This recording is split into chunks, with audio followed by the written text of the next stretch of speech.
Je vous remercie d'être présent et présente avec nous aujourd'hui pour ce webinaire qui va porter sur le thème de la détention et des liens familiaux. Donc, nous avons la chance aujourd'hui d'avoir avec nous trois intervenants, dont Inès Bauban de l'ADAP, que je vois voilà, sur le côté, Florence Duporpet du relais enfants-parents de Marseille et Hugo Gillet. En tout cas, je leur laisserai le soin de se présenter eux-mêmes parce qu'ils le feront bien mieux que moi. Et donc, sans plus tarder, je pense qu'on peut se lancer et entrer à pieds joints dans le sujet. Alors moi, je m'appelle donc Inès Bourbon, je suis référente nationale chargée du maintien des liens familiaux et de la parentalité au sein de la direction de l'administration pénitentiaire.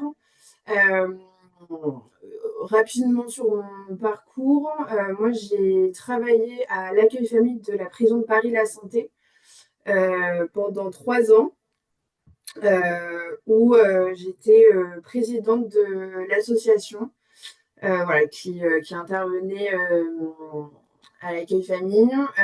J'ai travaillé aussi sur les parloirs. Et ensuite, j'ai travaillé, donc pareil, dans le même établissement pénitentiaire, mais là, à la direction de l'établissement, avec une directrice de détention sur le quartier prise en charge de la radicalisation. Donc, j'ai fait 4 ans à Paris-La Santé et depuis un an maintenant, je travaille à la DAP. Euh, Rapidement sur mes missions, parce que c'est vrai que c'est quand je connais bien voilà, les bénévoles, de lire pour en sortir. C'est vrai que la DAP, tout ça, c'est toujours un peu flou. Euh, mais moi, en fait, si vous voulez, je travaille pour toutes les prisons de France et Outre-mer sur donc, le maintien des liens familiaux qui consiste à appliquer les consignes nationales et à faire respecter, entre guillemets, le cadre légal, c'est-à-dire bah, le fait que les personnes détenues peuvent aller au parloir, peuvent avoir accès aux parloirs familiaux et aux unités familiales, mais tout ça, on reviendra après, ça fait l'objet de ma présentation. Qui puissent voilà, disposer d'un téléphone pour appeler leurs proches. Donc voilà, donc je m'assure que tout cela soit respecté et développé dans toutes les prisons. Je gère aussi les partenariats nationaux. Donc nous, on en a 3 pour le maintien des liens familiaux. On a l'UFRAMA qui regroupe toutes les associations intervenant dans les accueils familles. On a la Fédération des relais enfants-parents et je suis ravie voilà, d'avoir Hugo et Florence avec moi aujourd'hui pour animer ce webinaire. Euh, et la FNEP qui est la Fédération nationale des écoles des parents et des éducateurs.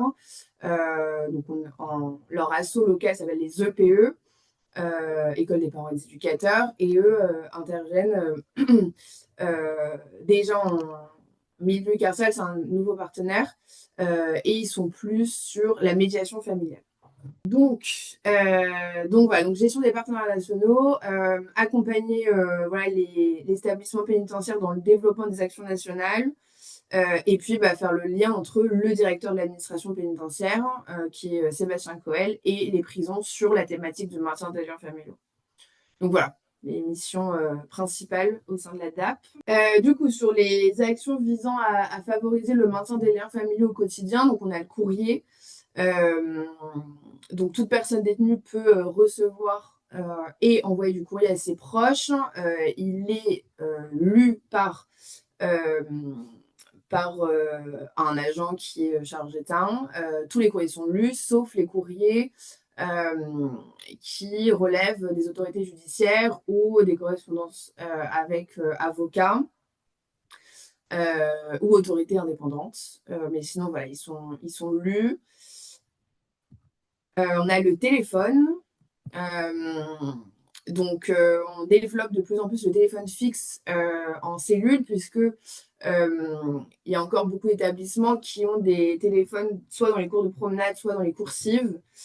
Et c'est vrai que, bon, pour une question d'intimité, c'est pas super.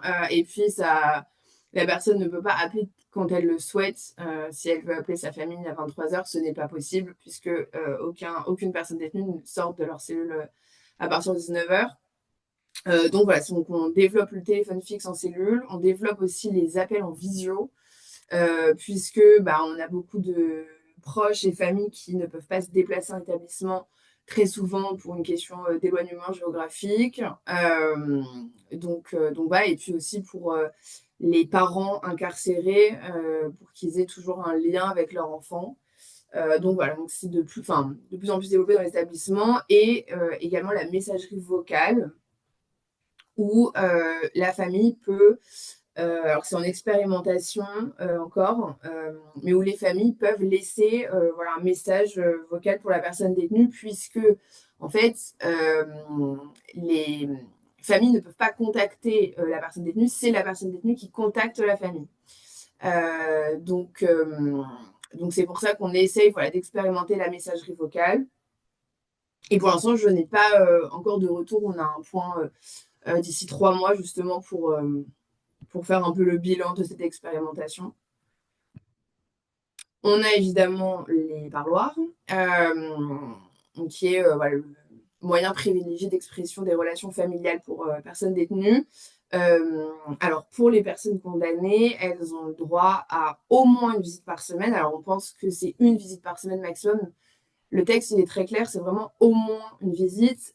Si l'établissement peut voilà, organiser d'autres visites parce que voilà, il y a des facilités organisationnelles et puis il y a des brigades spécifiques qui sont là pour les parloirs, donc qui peuvent octroyer plus de visites à ces personnes condamnées.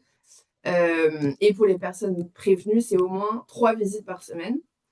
Euh, et les parloirs se réservent via téléphone ou via Internet. Il y a encore dans des établissements des bornes, je ne sais pas si vous avez pu les repérer, des bornes bleues euh, où voilà, la famille pouvait réserver ses prochains créneaux parloirs. Il s'avère que le marché public sur ça s'est arrêté, n'a pas été renouvelé, pardon. Alors, je ne sais pas les raisons puisque ça s'est arrêté, je crois, 3 ans avant que j'arrive à la DAP. Donc, je n'ai pas l'historique de ça. Ce qui est assez dommage parce que c'est quelque chose qui... Alors, les banques, toujours compliqué parce que ça...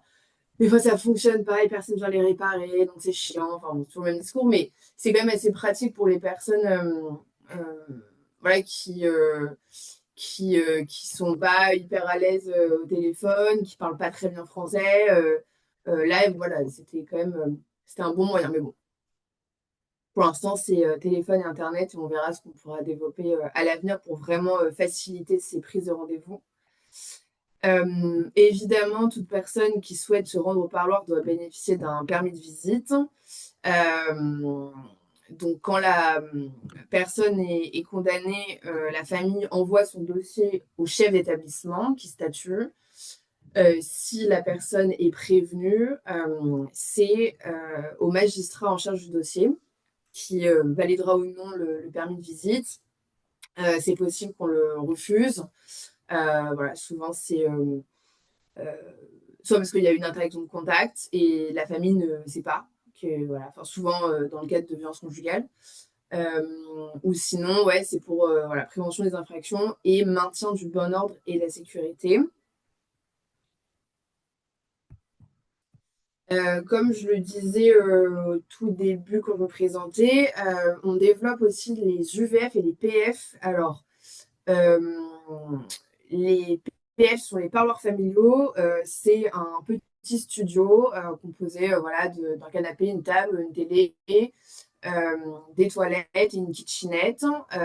La durée de ces parloirs familiaux, c'est soit 3 heures, soit 6 heures.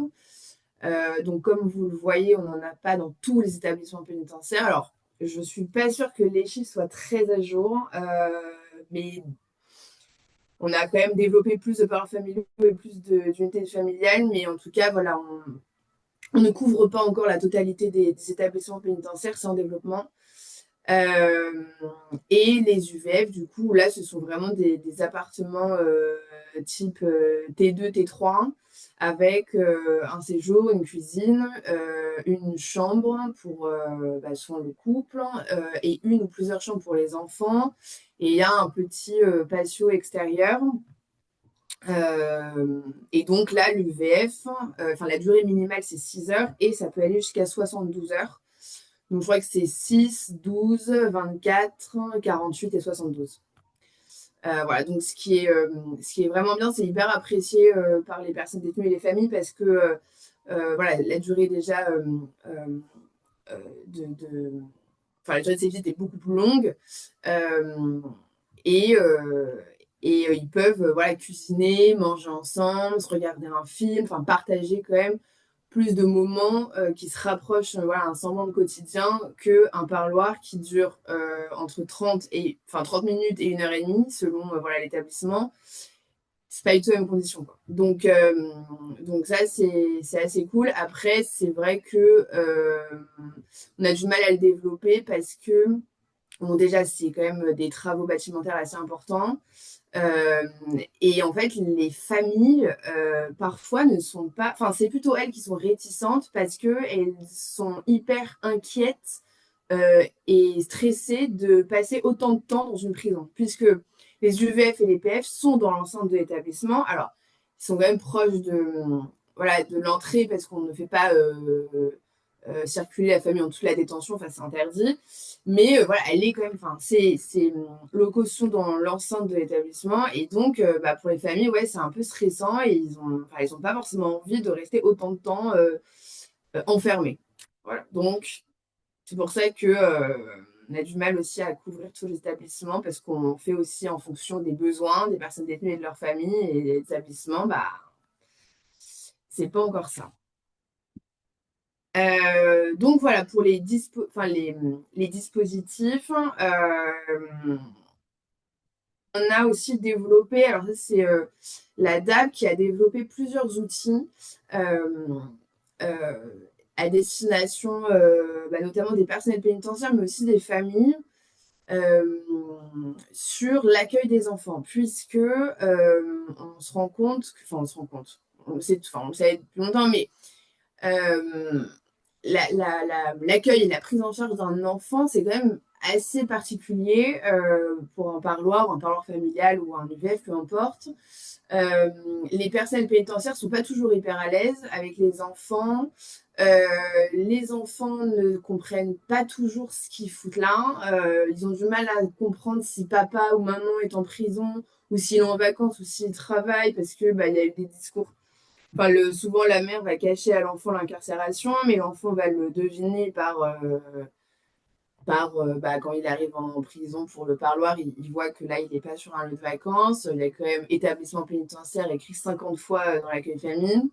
Les gens parlent entre eux. Enfin, donc, euh, donc, du coup, on a essayé ouais, de mettre à disposition plusieurs outils permettant d'accompagner les personnes pénitentiaires qui se retrouvent à gérer ce public et essayer voilà, de permettre aux enfants de mieux comprendre où ils se trouvent et essayer comment dire, de les rassurer. Voilà, avec plusieurs choses qu'on a autorisées, mais je viendrai dessus après. Je ne sais pas si le guide de l'accueil des enfants au parloir, vous en avez connaissance. Je sais que Lire pour en sortir intervient dans quelques établissements pénitentiaires à l'accueil famille. Si vous faites partie de ces bénévoles, n'hésitez pas à le demander. Normalement, tous les accueils famille en sont dotés. Et puis moi, je pourrais en envoyer à Myrtille qui pourra voilà, vous en transmettre si besoin. Voilà, il se présente comme ça. Et donc, voilà, les objectifs, c'est informer les personnes bénéficiaires sur les besoins des enfants, notamment les plus jeunes, valoriser les pratiques locales et puis voilà, essayer d'harmoniser les pratiques. On a quand même un focus sur les besoins des enfants en fonction de leur âge. Un enfant de 3 mois, c'est pas la même chose qu'un enfant de 8 ans. Ensuite, sur voilà, l'aménagement et l'équipement des locaux, donc en accueil famille, pour vraiment euh, montrer qu'on voilà, on prend en charge les enfants. En fait, les familles, c'est toujours un peu compliqué parce que ce n'est pas du tout notre public. Nous, l'administration pénitentiaire, on a la charge des personnes placées sous main de justice, et donc particulièrement les personnes détenues. On n'a pas du tout en charge des familles, donc c'est toujours compliqué de développer des actions en faveur des familles puisque ce n'est pas notre public, mais en même temps, on sait que le maintien des liens familiaux est une des priorités de la pénitentiaire et une des conditions euh, qui favorisent quand même la réinsertion. Donc, on essaye, voilà, par des actions comme celle-ci, d'aménager les accueils familles en mettant voilà, des jouets, des livres, créer des petits espaces pour les jeunes enfants, créer des guides. Voilà, tout ça, c'est vraiment pour rendre quand même l'accueil et la prise en charge de ces familles plus convenables, plus favorables. Euh, et faciliter voilà, le maintien des liens familiaux. Si on a une famille qui arrive dans un accueil famille, puis ensuite qui sera en parloir, tout est dégueu, vétuste, avec des rats partout, je suis pas sûre que les familles reviennent toutes les semaines. Contrairement à si vraiment on fait l'effort de recevoir comme il se doit ces personnes euh, dans des locaux voilà, adaptés, corrects, on aura plus de chances de perdurer le lien familial que l'inverse. Donc voilà, et puis on préconise évidemment le prêt de jeux, de jouets, de livres lors des parloirs. C'est pas très connu de tous, mais on cesse de le rappeler quand même au terrain. Voilà, les enfants peuvent apporter des jeux, des livres.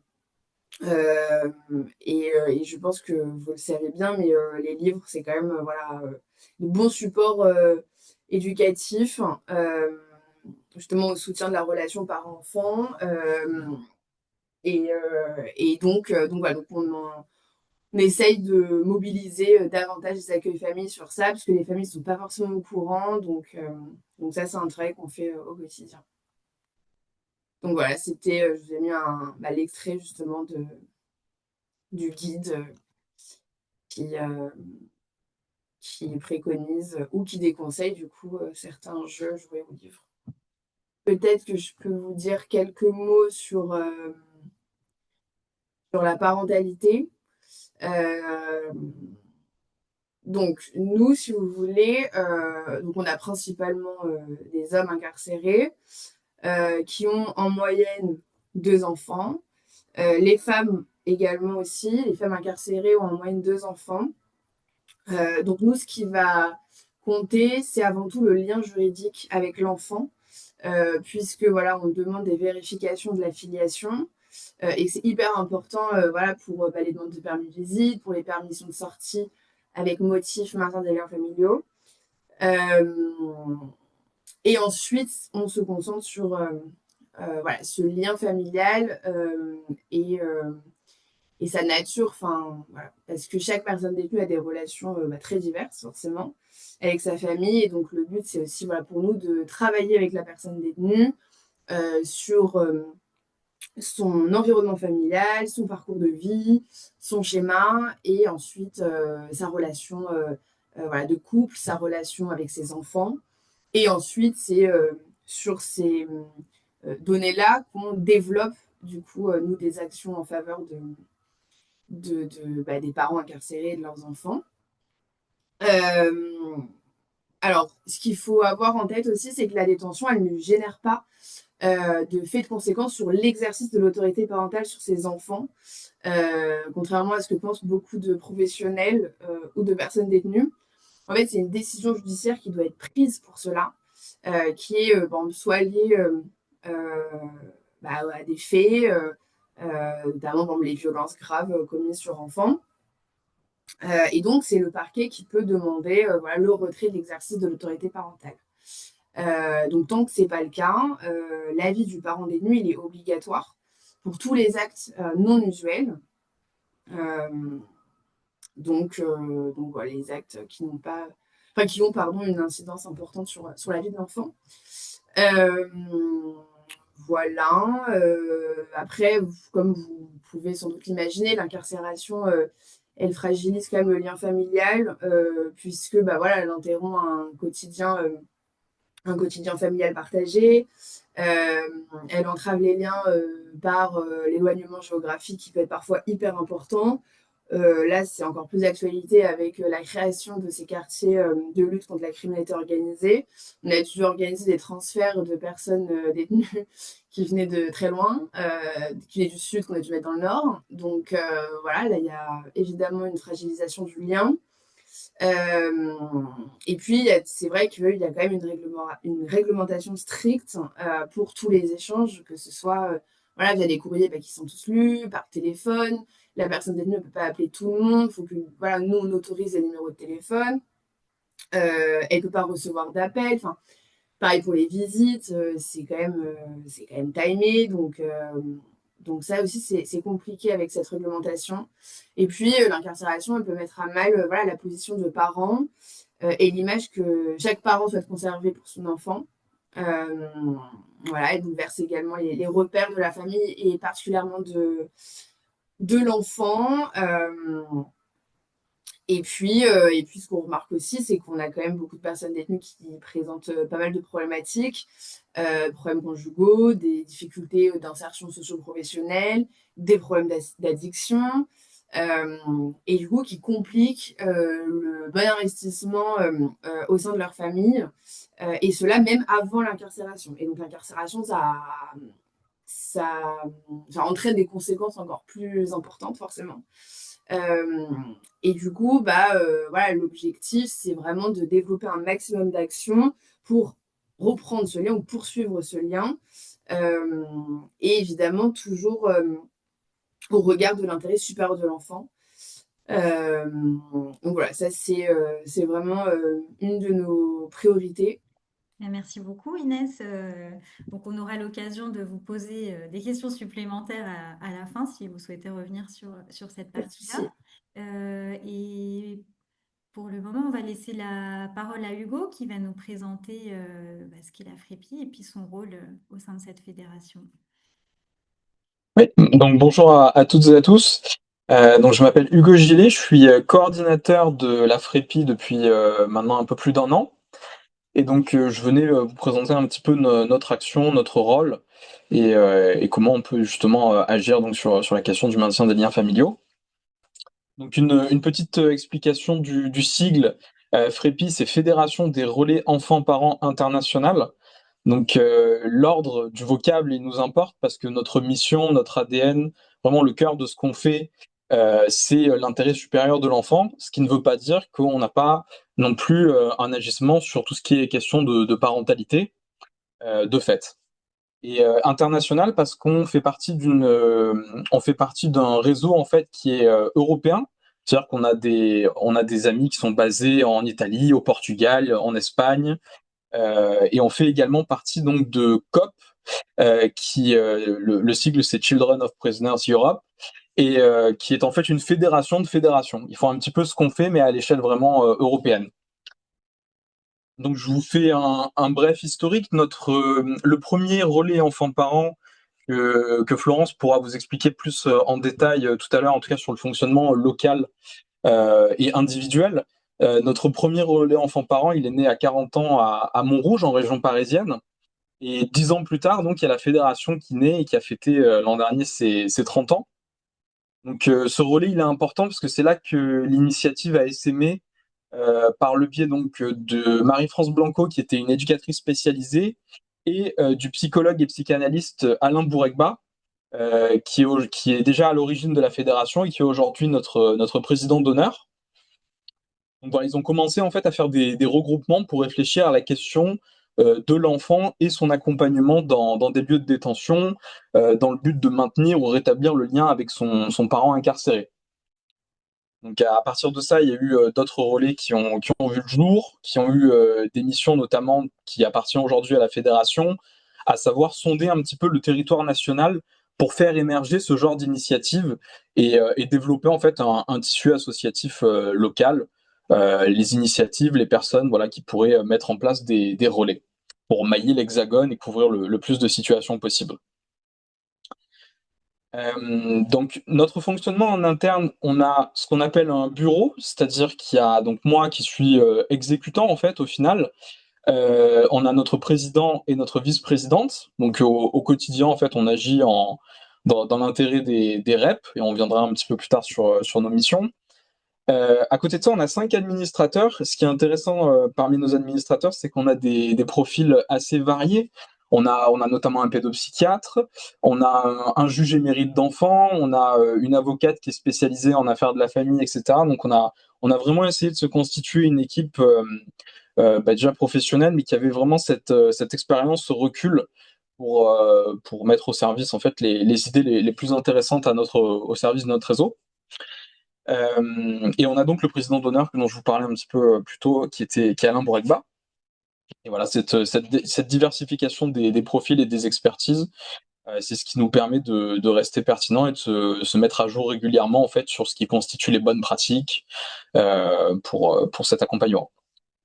Donc, en tant que coordinateur, moi je fais les relations partenariales et institutionnelles, donc notamment avec Inès au niveau de la DAP, mais également avec nos autres partenaires que sont la CNAF, c'est-à-dire c'est comme les CAF mais à l'échelle nationale, ainsi que la DGCS, donc la cohésion sociale.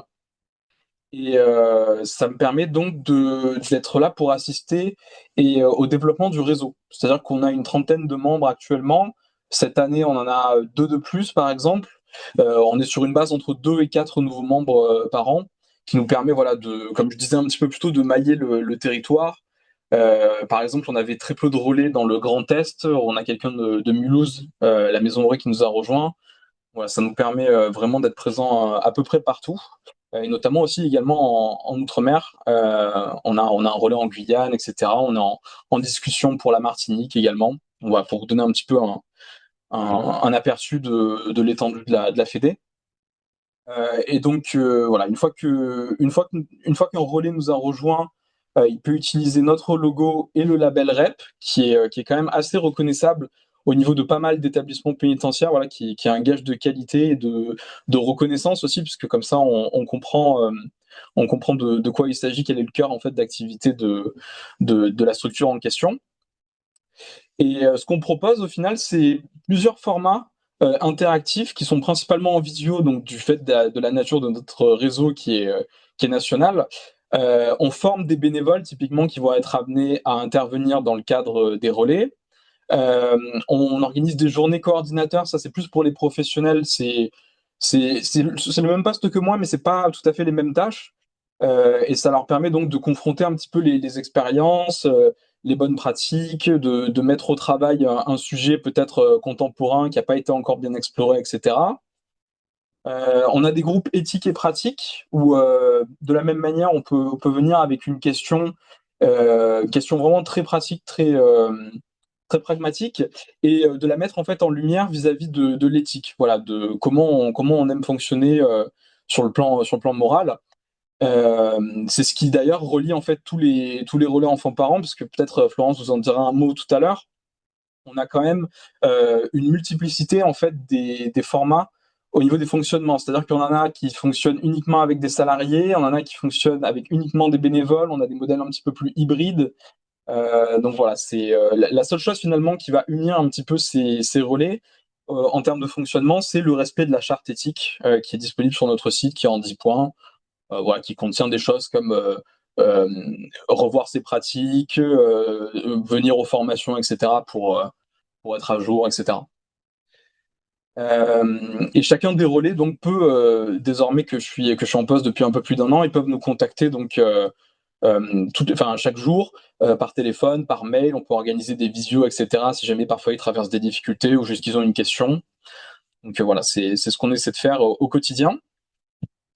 Et voilà, je sais pas combien de temps j'ai pris, on avait à peu près 5 minutes, mais en gros, voilà, pour vous donner un ordre d'idée, nos projets actuels, c'est de mettre en place une cartographie interactive qui permettra de voir, donc je sais pas, si vous avez vu une map de Google, ça ressemble un petit peu à ça, où en fait on va vraiment euh, mettre en avant chaque relais dans chaque région, dire les établissements pénitentiaires dans lesquels ils interviennent avec un périmètre d'intervention, ce qui sera utile donc à nos partenaires institutionnels, aux parents qui tomberaient sur le site de la fédération qui voudraient savoir à quel rep s'adresser en priorité, et également un gros suivi statistique qui est un énorme chantier pour comparer en fait d'une année sur l'autre le nombre d'accompagnements, le nombre d'établissements couverts, le nombre d'entretiens peut-être qu'il y a eu préalable.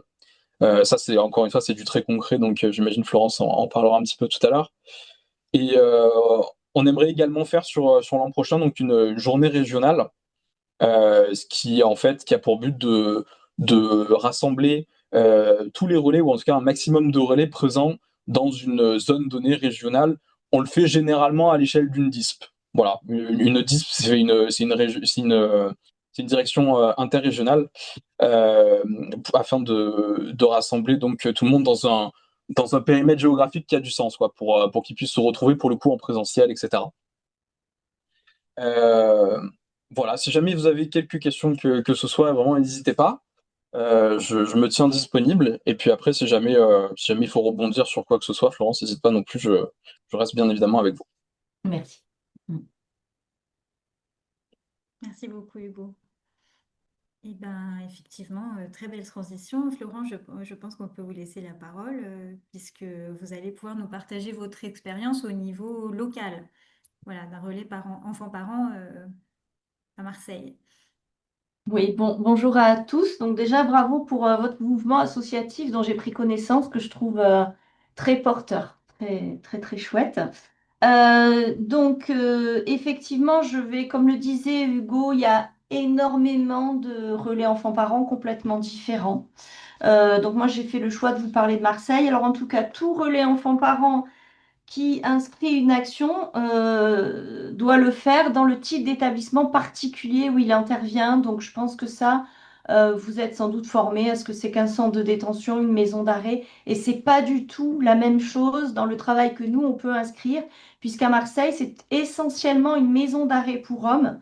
Donc, on a quand même des personnes qui restent en attente de jugement. Ça peut durer 2, 3 ans si c'est des affaires criminelles. Donc, on a des suivis qui sont un peu longs. On peut en avoir d'autres qui sont très courts. Il peut y avoir des transferts en cours de route. Donc ça, c'est notre pratique. Donc d'où l'intérêt du réseau, comme le disait Hugo, de faire le lien avec les autres partenaires. Donc sur Marseille, là, il y a un nouvel établissement qui vient de s'ouvrir qui s'appelle B3, c'est-à-dire qu'aujourd'hui, les capacités d'accueil vont être de 1 450 places pour les hommes et 104 pour les femmes. Donc oui, à Marseille, on a un quartier femmes. Du coup, il y a un quartier mineur, un quartier nurserie. Donc, c'est un quartier de 6 places pour mères enceintes de 7 mois ou avec leur bébé. Et un quartier femme et un centre maison d'arrêt et un centre de détention. Ce qui fait que nous, on a quand même cette pratique qui est très dirigée vers les mères. Je pense que quand on est enfant, avoir une mère incarcérée ou un père incarcéré, ça n'a pas les mêmes conséquences non plus de manière générale s'il faut parler du point de vue de l'enfant. Donc, je vais juste globalement décrire le relais. Donc, effectivement, moi, je suis arrivée au relais enfants-parents en 93. À Marseille, il a été créé en 91. Donc, vu ce qu'a décrit Inès Bauban de ce qui existe dans les établissements pour que les enfants voient leurs parents, effectivement, c'est des conditions très compliquées puisque c'est des box, des parloirs avec 2 chaises, une table, 45 minutes, beaucoup de stress pour l'ensemble de la famille, d'arriver à l'heure, de ne pas se tromper, de ne pas sonner, c'est-à-dire que c'est quand même un contexte très éprouvant de manière générale. Donc les enfants sont bien évidemment perturbés. Ce qu'il faut savoir, c'est qu'on a 2 cas de figure, puisque soit l'enfant vivait avec son parent, et il a assisté à l'arrestation. Donc là, on est quand même dans des choses plutôt traumatiques. Soit l'enfant était ailleurs dans la famille avant, sur un lieu de placement. Donc ce que je voulais dire, je décrirai bien sûr pas tous les cas de figure, mais que chaque cas reste particulier et qu'on ne peut pas prédire de la souffrance d'un enfant de par l'incarcération. C'est-à-dire que je crois que chaque situation est particulière. Donc, le relais à Marseille, c'est une équipe. Donc, on a un conseil d'administration de 9 membres, on est 2 salariés et on a 4 intervenants bénévoles. Donc, on n'intervient que sur le centre pénitentiaire de Marseille. On a 2 salles de visite qui nous permettent d'intervenir du mardi au vendredi, y compris pendant les vacances scolaires le plus possible, puisque ce sont des visites famille par famille. Historiquement, on avait des possibilités d'accueil collectif enfants-parents en détention. Avec le nouvel établissement, ça s'est transformé en espace individuel de visite. Donc, on intervient essentiellement quand les parents sont séparés, c'est-à-dire que l'autre parent ne peut pas, ne souhaite pas amener l'enfant du fait d'un divorce ou les enfants. On intervient énormément aussi dans les situations où les enfants sont accueillis par l'aide sociale à l'enfance ou placés, puisqu'ils ne vont pas aller au parloir famille. Dans le cas où le magistrat instructeur refuse le permis de visite à la compagne ou au compagnon, donc nous, on fait les demandes de permis pour les enfants qu'on accompagne dans nos espaces aménagés. Quand il y a un éloignement géographique, on intervient aussi en plus du parloir famille pour qu'il y ait un temps privilégié de l'enfant et du parent. Et on a aussi des enfants qui ne supportent plus le cadre du parloir famille ou les parents qui ne souhaitent pas recevoir leurs enfants dans ce cadre-là, surtout quand ils sont petits. Et là, ils font le choix d'être accompagnés par notre équipe. Donc nous, quand on a ces signalements, on rencontre le parent. On est toujours entouré des partenaires, c'est-à-dire qu'on n'est jamais isolé dans la réflexion. On a bien sûr le partage d'informations avec les familles, avec la personne en détention, avec le SPIP, parce que il faut vraiment aussi qu'on sache si cet enfant n'est pas victime, si cet enfant n'est pas victime de violence conjugale. Donc, à partir de tout signalement, avant d'intervenir, on fait le point avec le CPIP, de manière à ne pas engager des démarches qui ne pourraient pas aboutir.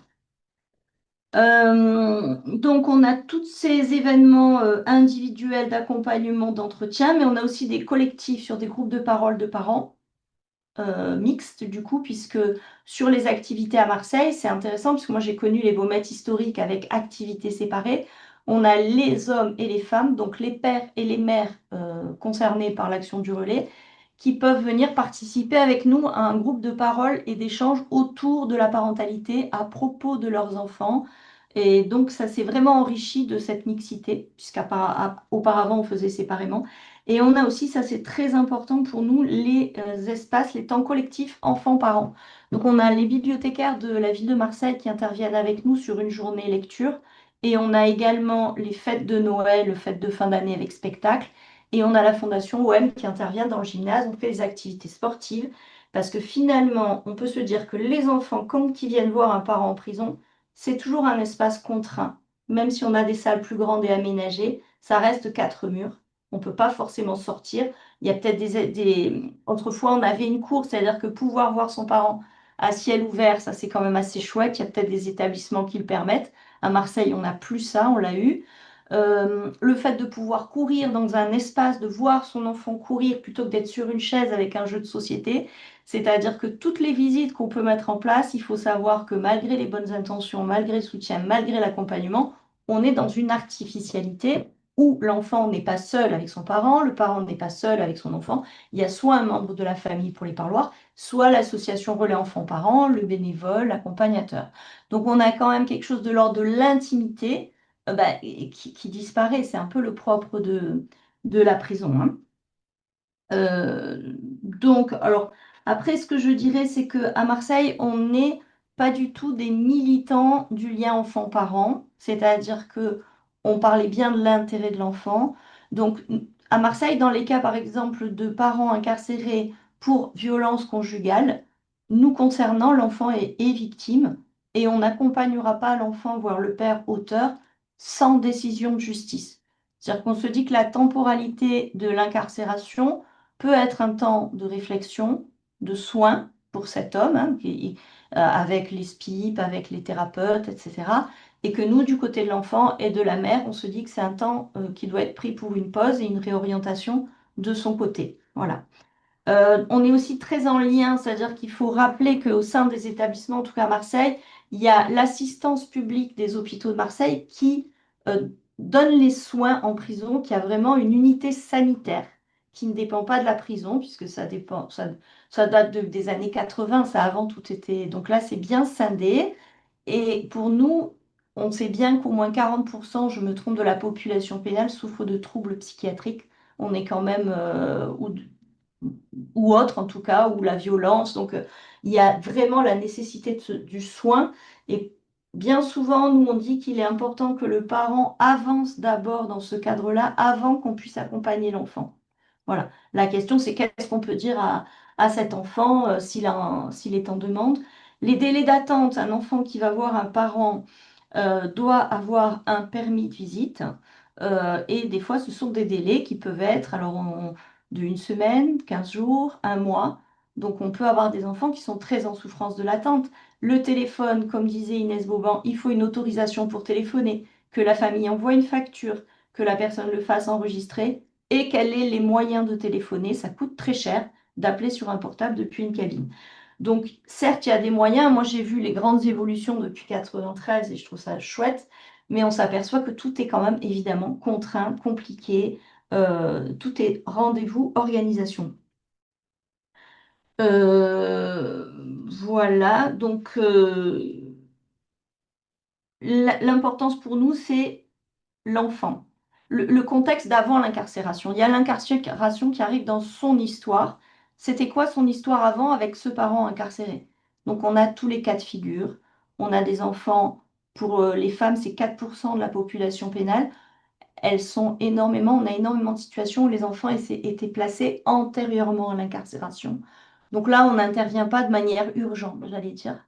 On prend le temps d'évaluer aussi les conséquences pour l'enfant de venir en détention avec ce qu'il a pu vivre avant. Est-ce qu'elle était présente aux visites? Donc là, on parlait des addictions tout à l'heure. Euh, Moi, je vois des parents qui vont mieux en détention au bout d'1 an de prise en charge par le XAPA par rapport. Et là, on a un garçon de 13 ans qu'on accompagne demain avec mon collègue. Ça fait 1 an qu'on attend que le service de soins prend en charge cet homme qui aujourd'hui va mieux. Donc la mère est d'accord pour qu'on accompagne cette visite, mais il y a un préalable. Ah, on ne peut pas se précipiter, c'est une responsabilité d'accompagner ses enfants dans dans ce cadre précis. Donc après, on a évidemment les enfants pour qui ils vivaient au quotidien avec leurs parents et c'est là où pour nous, il y a urgence à agir. Le parent, il disparaît de leur vie. Donc là, on a les familles qui s'en débrouillent. On a beaucoup la notion du secret. On ne dit pas. Papa est malade, papa est à l'hôpital, papa travaille. Et du coup, l'enfant, il sent bien que ça va pas, que c'est pas possible. Son père ou sa mère l'appellerait, il n'y a pas toujours la possibilité de téléphoner au départ. Donc, vous dire ce qu'ils ressentent, je ne saurais pas vous le dire. Vous dire que on passe notre temps à expliquer aux parents qu'on n'est pas des donneurs de leçons, les conseillères ne sont pas les payeurs, mais que les enfants, ils sont déjà forcément au courant, quelque part, de ce qui se passe. Euh, je peux donner un exemple d'une petite fille de 7 ans que j'avais accompagnée historiquement chez les pères. Le père ne voulait pas dire qu'il était en prison, il était là pour une affaire criminelle. Donc bien évidemment, nous, on respecte la demande du parent, on ne dira pas à sa place. Maintenant, cette petite fille m'a posé sur le trajet la question de il est où mon papa? Alors je lui ai dit, qu'est-ce que tu en penses? Et elle me dit, bah, il est en prison, mais il veut pas me le dire. Et après, elle me dit, il est là, pourquoi? Et j'ai dit, bah, qu'est-ce que tu en sais? Et elle m'a dit, bah, il a tué quelqu'un, mais il veut pas me le dire. Donc après, ça nous a permis de raccrocher avec le père, parce que bien sûr que c'est douloureux pour un parent de parler de ça avec un enfant, mais bien souvent, ils ont entendu, ils sont au courant. Donc nous, l'idée, c'est d'expliquer aux parents que ce qui est le plus important pour, dans la relation enfant-parent, c'est la confiance que l'enfant peut avoir dans la parole que eux vont porter. Alors, il y a évidemment le parent qui veut protéger, il y a l'intention qui est bonne parfois, mais du coup, on essaye au maximum de tendre vers quelque chose qui est la vérité, parce que après, on a des trésors d'imagination. J'ai un gars dont on avait accompagné le petit garçon qui demandait pourquoi il y avait des barreaux aux fenêtres et il voulait pas lui dire qu'il était en prison. Il a dit c'est pour empêcher les voleurs de rentrer.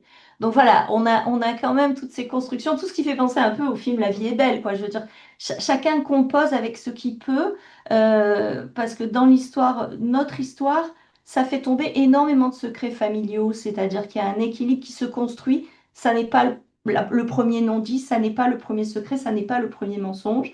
Une fois qu'on parle à un enfant, c'est mais il faut pas qu'il dise aux autres. Donc ça aussi, c'est compliqué parce que évidemment à l'école, on le voit encore, certains ne seront plus invités aux anniversaires. Donc on peut être un peu donneur de conseils, mais on n'assume pas les conséquences. En parler à la directrice de l'école, j'ai des parents qui me disent je peux pas, elle est trop stricte et je comprends. Donc tout dépend de leur quotidien. On ne peut fonctionner qu'en nuance de toute façon, malgré les directions qu'on peut essayer de donner. Euh, donc, je parlais de l'incarcération. Pour certains enfants, ils vont se trouver, soit ils vont rester dans la famille où ils habitaient avant, à la même adresse, avec la même école, et il y a une zone de sécurité pour eux qui est conservée. Donc j'allais dire que ça, c'est un peu l'idéal. Malheureusement, c'est pas toujours les cas. Il y a des enfants qui sont placés en foyer, qu'ils étaient trois qui sont séparés. Une fois qu'on passe dans les mains de l'ASE, tout devient organisation, autorisation, date, et ça devient vraiment très compliqué. Je ne parle pas des parents pour qui les enfants étaient placés avant, qui connaissent les rouages. Les parents un peu qui avaient leurs enfants à domicile et qui voient leurs enfants placés à l'ASE du fait de l'incarcération, c'est vraiment très très compliqué. Euh, donc pour nous, ce qui compte aussi, c'est ces enfants, est-ce qu'ils ont été traumatisés ou pas dans leur vie? C'est pour ça que on ne peut pas se cacher derrière le petit doigt. Il y a des parents qui rentrent en prison pour des faits de délinquance complètement extérieurs à la famille, et il y a des enfants qui ont vécu des traumatismes à l'intérieur de la famille. Donc il faut qu'on y soit tous évidemment attentifs, se centrer sur l'enfant. Euh, voilà, donc l'essentiel, c'est vraiment, est-ce que l'enfant a sa base de sécurité? Donc, je parlais beaucoup du stress, puisque un enfant qui rentre en prison pour voir son parent, au-delà du délai d'attente, de l'évaluation, des dates, du stress, du retard, donc les enfants que nos équipes accompagnent, on a quand même, bah, même les parloirs, hein, il y a le portique métallique, il faut pas sonner. Si on a un pantalon qui a des clous, bah, il faut pas le mettre, il faut le savoir avant. On peut enlever la ceinture, mais pas le pantalon. On peut être refusé d'accès, hein. Moi, j'ai un jeune à qui c'est arrivé. Donc, on ne peut pas non plus en vouloir à l'administration qui fait son travail. C'est peut-être un portable qui est dans la poche, voyez. Donc, on est quand même dans un contexte sécuritaire qui, malgré tous nos efforts, reste parfois pas accueillant du tout pour un enfant. Ce que disait Hugo tout à l'heure, on s'y retrouve. Effectivement, on est dans l'intérêt premier de l'enfant, mais on soutient le parent. Lorsqu'on accompagne une visite, je disais que l'enfant et le parent ne sont pas seuls, mais finalement, on est souvent bienvenu quand même. Besoin de savoir qu'il va ressortir avec nous, qu'il ne va pas rester en prison. Ça marche ou pas? J'ai mon... Il y a ta webcam qui a sauté, je crois, Florence. On Ah, t'entend, hein, par contre. ça revient? Non, mais on t'entend. Alors On ça te voit va. pas. Alors c'est pas grave. Donc voilà, l'idée c'est qu'on reste toujours attentif aux enfants, mais qu'on soutienne le parent. Donc nous, souvent, on s'aperçoit à mes débuts, si on faisait une visite de l'enfant et qu'on n'avait pas revu le parent fragilisé avant, il pouvait euh, déborder un peu pendant la visite, nous parler à nous, avoir besoin de voir un adulte parler de ce qui ne va pas, se victimiser par rapport à la détention. Donc, quand on arrive à faire des entretiens préalables de préparation, c'est quand même plus adapté pour les enfants, puisque le parent se sent soutenu dans ses démarches. Donc, ce qui me paraissait, alors je suis un peu dans le désordre, vous m'en voulez pas, ce qu'on disait lors de la réunion de préparation, c'est que ce qui change aussi complètement dans la vie d'un enfant quand le parent est incarcéré, s'il va le voir, si c'est évalué, que c'est de son intérêt, etc., c'est que c'est lui qui devient acteur des visites. L'enfant, c'est lui qui va prendre l'avion, le bus, le train pour voir son parent et passer les portes. Et le parent, finalement, on dit bien, les parents empêchés, les personnes empêchées. Donc quand même, ça donne un déséquilibre qu'on ne peut pas ne pas prendre en compte dans nos prises en charge. Euh, bon, j'ai parlé des secrets. Alors, pour moi, ce qui est important vraiment, c'est la confiance que les enfants peuvent aussi nous accorder et les parents. Et en général, comme on a un rôle plutôt facilitateur dans le cadre de nos pratiques, il y a des choses qu'on peut dire dans le cadre de cette pratique-là qu'un travailleur social de l'ASE ne pourrait pas dire. Donc on a vraiment un champ de travail qui est assez extraordinaire humainement et qui nous passionne depuis des années parce que on s'aperçoit que les parents sont preneurs de ce qu'on peut leur dire sur les entretiens, de ce qu'on a observé pendant les visites qui pourrait être améliorer, c'est pas un joli mot, hein, pardon, mais il y a des choses dont les parents ne se rendent pas compte dans un état qui est fusionnel, qui est trop des pleurs au moment du départ. Donc, on peut aider les parents, les soutenir parce qu'ils s'en rendent pas compte et l'enfant est fragilisé par ces comportements de parents fragiles. Je m'embrouille, mais vous avez compris. Donc, on a dans notre salle une horloge, et ça, je peux vous dire que le temps, pour les parents incarcérés et pour les enfants, c'est quelque chose d'assez terrible quand on se retrouve. C'est comme s'il fallait remettre la machine en route, réamorcer la communication. Et sitôt qu'on a réamorcé quelque chose, on regarde l'horloge et c'est bientôt terminé. Donc c'est pour ça que je parlais d'artificialité aussi. Les parents protègent les enfants de ce qui, voilà, normalement, les parents protègent les enfants de ce qu'ils vivent en détention. Et les enfants, par contre, évidemment, il y a des âges différents, mais ne disent pas tout non plus de ce qui leur arrive. Donc on est quand même sur des choses faussées qu'il faut pouvoir accompagner de l'extérieur et de l'intérieur pour que le dialogue soit maintenu. Quand on a des durées d'incarcération de 4 ans, euh, je peux vous dire que les adolescents, nous on a récupéré des adolescents, récupéré des suivis d'adolescents dans le cadre du relais, parce qu'au niveau des parloirs, ça s'épuisait. Donc là, l'intérêt du médiateur, même le jeu de société, hein, moi j'ai un père qui a des années joue aux échecs avec ses enfants, euh, partager des activités, les 3 événements ou les 4 événements collectifs dans l'année amènent un souffle. C'est-à-dire qu'on s'aperçoit qu'il faut qu'on soit actif, positif, force de proposition. Il suffit pas d'être là à leur côté, quoi. Faut accompagner, soutenir et proposer, être force de proposition. Donc pour moi, le soin, j'en parlais, j'y reviens. La honte, je crois qu'il y a des textes d'Alain Bourekba qui sont là-dessus. Écouter les silences de l'enfant. Je théorise pas, mais il y a vraiment des ressources théoriques intéressantes. Du côté des parents aussi, cette honte, elle bloque, mais il y a vraiment un sentiment d'impuissance, de dépossession par rapport à leur enfant qui les limite même dans leur relation quand les enfants viennent. Moi, j'ai des parents qui me disaient, je suis un peu comme un... Les mots sont forts, mais c'est ce qui est ressorti à plusieurs reprises, comme un mort vivant. C'est-à-dire, s'il arrive quoi que ce soit à mon enfant, je ne peux rien faire. Je suis impuissant. Alors, quand je parlais des placements et qu'on entend aujourd'hui les reportages télévisés sur ce qui se passe dans certains foyers, et évidemment, on ne peut que comprendre les inquiétudes de ces parents. Euh, donc, je vais peut-être faire un petit chapitre aussi sur les bébés, puisque au Baumette à Marseille, il y a une nurserie. Donc les bébés qui naissent en détention, en fait, ils vont à l'hôpital et ils reviennent avec leur maman. Il y a des suivis PMI, il y a vraiment des réunions. C'est pas comme à Paris où les bébés sont à la nurserie de la prison. Ici, ils vont à la crèche à l'extérieur.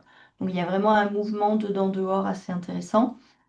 Euh, Beaucoup se posent des questions sur faut-il garder l'enfant en détention, etc. Bon, comme je disais, les femmes, c'est 4% de la population pénale. Quand elles rentrent enceintes ou qu'il y a un bébé de 1 mois, qu'il n'y a pas d'autre lieu de vie, moi je pense que c'est important que ces relations précoces puissent être maintenues. On fait au mieux dans ces conditions-là. À 18 mois, de toute façon, il y a une date de sortie qui est négociable encore sur 3 mois. On est autant d'intervenants professionnels à pouvoir intervenir à ce que les bébés y sortent, à la crèche. S'il y a de la famille peut prendre les bébés le week-end, la semaine. Mais pour moi, le maintien avec la mère dans les premiers mois est essentiel. Euh, alors, sur les enfants aussi, je m'aperçois pour parler un peu de l'expérience, la nécessaire adaptation au fait d'aller rendre visite à son parent en prison. Donc si au début, on s'aperçoit que c'est compliqué, il y a beaucoup d'angoisse en attendant le parent, parce qu'on arrive en premier dans la salle de visite, on atteint le parent, donc on facilite l'attente, on joue, etc. Mais il y a quand même la boule au ventre. Et ensuite, petit à petit, au fur et à mesure des visites, il y a comme une routine. C'est assez bizarre ce que je veux dire, mais au début, on accompagnait les enfants collectifs et j'avais un petit qui pleurait à la séparation d'avec son papa et il y a un préado qui il a mis la main sur l'épaule et lui a dit tu vas voir, tu vas t'habituer. Alors c'est assez dur à entendre, mais c'est une réalité. Mais dans ce mouvement où l'enfant est acteur, quand il quitte son parent, c'est lui qui le laisse en prison. Donc c'est pas facile. C'est vraiment, je ne sais pas si on peut se représenter ce qui se passe. C'est pas comme un enfant qui est visité et dont le parent s'en va après. C'est l'enfant qui est à chaque fois en situation de venir et de quitter. Donc voilà, donc je parlais de la disparition parce qu'il y a des enfants pour qui la famille ne dit rien. Et on trouve ça terrible, à part conseiller. Donc là, je félicite aussi l'initiative de l'UFRAMA, tous ces petits livres sur lesquels nous, on s'appuie et qu'on transmet aux familles qui parfois ne le font pas plus par rapport à la souffrance que ça occasionne chez eux d'en parler à l'enfant, dans la volonté de protéger. Et comme je disais, un secret peut en cacher un autre. J'ai une maman à qui j'ai conseillé de lire cette histoire qui m'a dit que elle-même, on lui avait dit que son père était mort, jusqu'à ce qu'elle le croise dans la rue. Il avait fait des années de prison et ça ne lui avait jamais été dit. Donc on ne se représente pas. C'est pour ça que je suis aussi très prudente dans le cadre des idées ou des choses qu'on peut dire aux parents par expérience. On ne sait pas non plus qu'est-ce qu'on va provoquer derrière. Je parle un peu d'effet domino sur ce qui pourrait.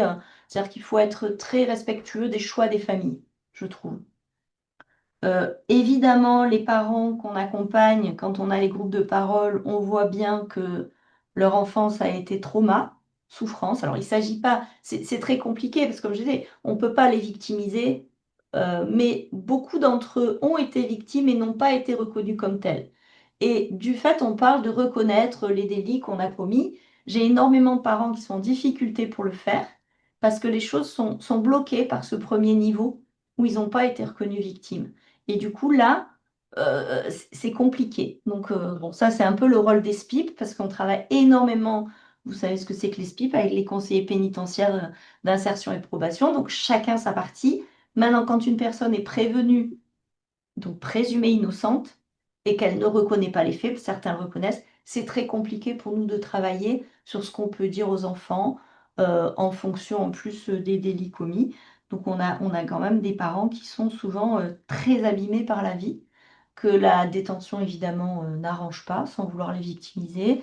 Ce qu'on essaye de suggérer de temps en temps, c'est qu'il nous semble important qu'ils puissent un jour communiquer avec leurs enfants sur le pourquoi, leur enfance. On essaye, voilà. Mais après, chacun en fait ce qu'il a à en faire. Donc, sur Marseille, voilà, ce qui compte pour nous, c'est le partenariat, évidemment, la confiance avec les familles. Et j'allais dire des fois un peu le bon sens, parce qu'on s'aperçoit que dès qu'on part dans des grosses réunions avec des grosses institutions, on part et nous on essaye un peu de remettre avec bon, qu'est-ce qu'on fait aujourd'hui? Maintenant, on est un peu très pratique. Donc oui, c'est un combat de tous les jours aussi de faire vivre une association en termes de financement. Je pense que c'est pour ça qu'il y a des relais où il n'y a que des bénévoles. Donc aujourd'hui à Marseille, on a la chance quand même d'avoir une convention avec l'établissement et le SPIP qui vraiment lie notre action dans ce que l'établissement met à notre disposition, les conditions respectives. On est aussi en convention avec le département pour la protection de l'enfance, puisque on estime, là on avait mis en place un travail avec le service des permis de visite. Vous parliez des violences conjugales, c'est-à-dire que un enfant qui a été témoin euh, et que la famille demande à l'accompagner par l'intermédiaire du grand-père ou de la grand-mère, pour nous, ça ne peut pas se faire comme ça doit se travailler autrement, si ça doit se faire. Voilà. Donc le service des permis nous réoriente ces suivis-là. La prison n'est pas protectrice. Voilà. Donc, les murs de la prison, pour nous, ils doivent absolument pas empêcher le maintien des relations enfants-parents dans les meilleures conditions possibles. Ça, c'est la base de l'association. Mais il faut aussi se rappeler que elle n'est pas protectrice. Et certains pensent que parce qu'on va être présent pendant une visite, quoi qu'ait vécu l'enfance, c'est pas grave. Et là, on dit non. Voilà. On peut mettre l'enfant très en difficulté. J'ai aussi des exemples à mes débuts d'accompagnement d'enfants dont la mère a été victime de graves violences. J'ai accompagné, tout s'est bien passé dans le... Il y avait le goûter, il y avait le jeu de société. Et ensuite, quand je suis sortie, elle m'a dit alors cette mascarade. Donc j'ai reçu les enfants un par un et je peux vous dire qu'ils ont été en fait terrorisés. Mais ça ne se voyait pas. Donc il faut vraiment, je pense qu'on en parle assez aujourd'hui, trouver des espaces d'écoute pour les enfants. On a rencontré la VAD, qui est l'aide aux victimes. Donc aujourd'hui, heureusement, de plus en plus, il y a des espaces d'écoute pour les victimes adultes. Mais pour les enfants, on oriente souvent vers des thérapies, un peu, etc., des CMP. mais je pense qu'il faudrait plus de lieux d'écoute par rapport à ce qu'ils peuvent avoir vécu. Voilà. Bon, c'est pas une conclusion, mais en tout cas, je reste disponible pour les questions, hein. J'ai balayé beaucoup de choses un peu dans le désordre, excusez-moi. Merci beaucoup, Florence. Pour ma part, j'ai trouvé ça très intéressant d'avoir ce retour d'expérience parce que c'est un peu comme si on était sur deux faces de la même pièce, parce que c'est vrai que la majorité des bénévoles Lire pour en sortir ne sont pas directement en contact avec des enfants, sauf dans quelques accueils familles où on intervient, mais bon, la grande majorité sont quand même plutôt côté personnes détenues.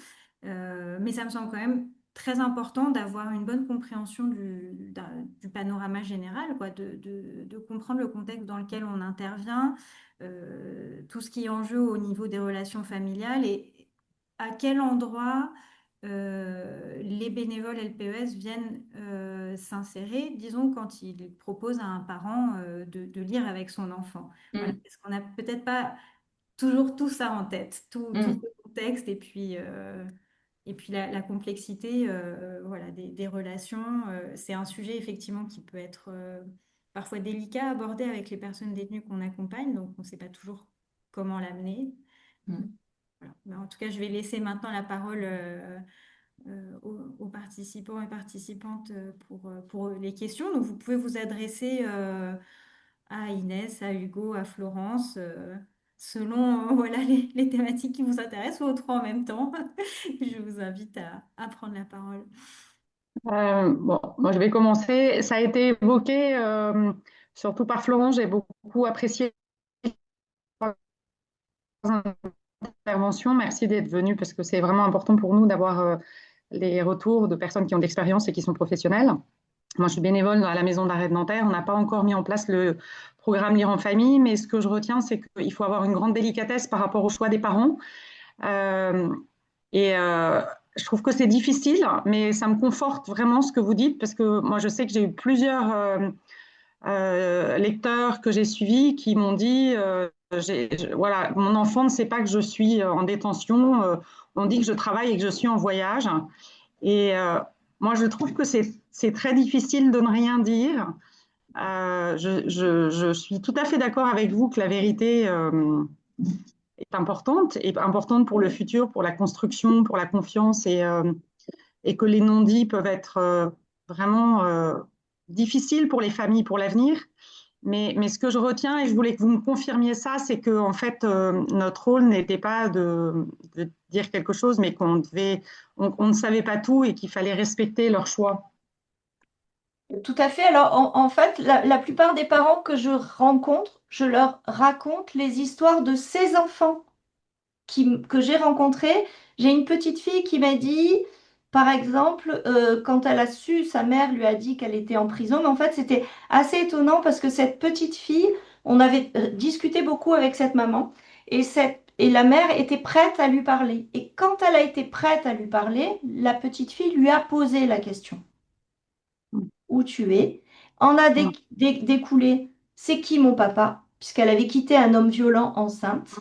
Et du coup, c'est ça que je me suis dit, c'est que cette femme, une question en cache une autre. Donc, et après, quand on a dit qu'on est en prison, eh ben, rapidement peut arriver le pourquoi.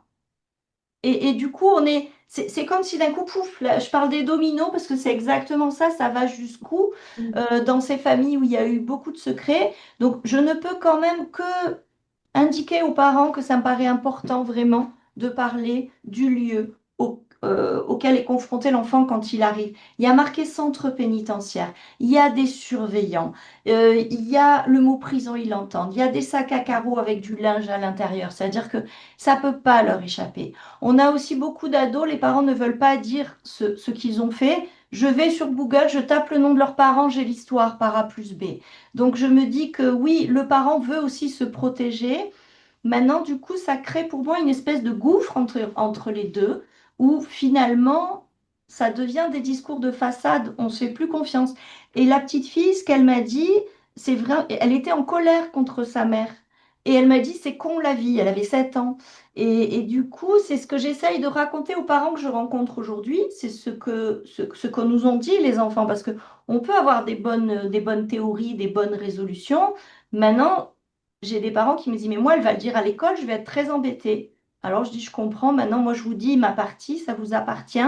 Après, je dis qu'il y a des enfants à qui on peut dire, voilà, moi je te dis quelque chose, mais ça va rester secret entre nous. Certains le préservent, d'autres non. C'est plus facile quand on est ado que quand on a 3 ans. En même temps, certains enfants assument de dire à l'école que leur papa ou leur maman est en prison et ça passe. Donc il y a encore une fois pas de règle. Maintenant, c'est quand même important de dire aux parents euh, de s'orienter quand même vers quelque chose de plus crédible, quoi. Mais je suis assez d'accord avec vous qu'on peut pas vraiment rentrer frontalement dans des histoires. Certains me disent, je lui dirai quand je sortirai. Donc moi, je crois que les gens se protègent. Là, ce sont un peu les adultes la plupart du temps qui se protègent.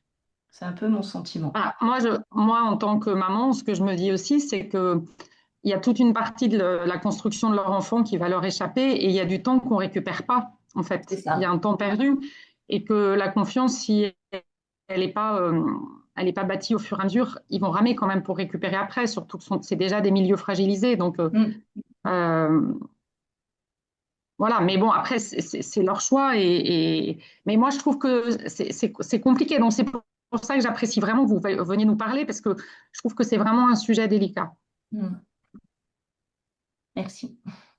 Bon, en ce qui me concerne, j'interviens à Draguignan et je partage absolument ce qu'a dit Agnès et je voudrais m'associer aussi à ces remerciements. Vraiment, votre intervention a été est passionnante et j'en retiens deux choses essentiellement. C'est que, un, c'est l'enfant d'abord et deux, c'est le problème du lien de confiance. Et c'est absolument vrai. Et nous, quand on intervient comme bénévole, en fait, on ne voit que le père ou la mère. Nous, à Draguignan, il n'y a que des hommes, c'est une maison d'arrêt, donc on voit les pères, les jeunes pères.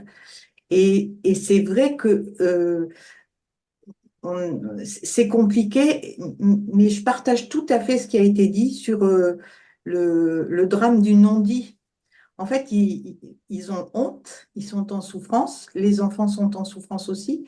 Et en tout cas, en ce qui me concerne, j'ai davantage entendu dire non, non, on fait en sorte qu'ils ne sachent pas, je l'ai au téléphone, mais il ne sait pas où je suis en voyage, etc. Il me semble, enfin, en tout cas, dans mon expérience, davantage de pères qui sont sur cette position-là que de pères qui vont assumer la vérité.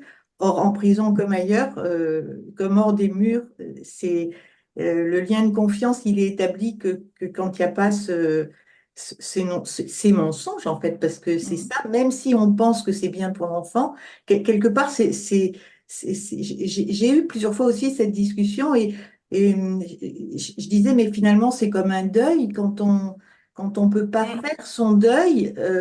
Quand on n'a pas les images, quand on n'est pas associé au deuil, et ben, finalement, il vous échappe.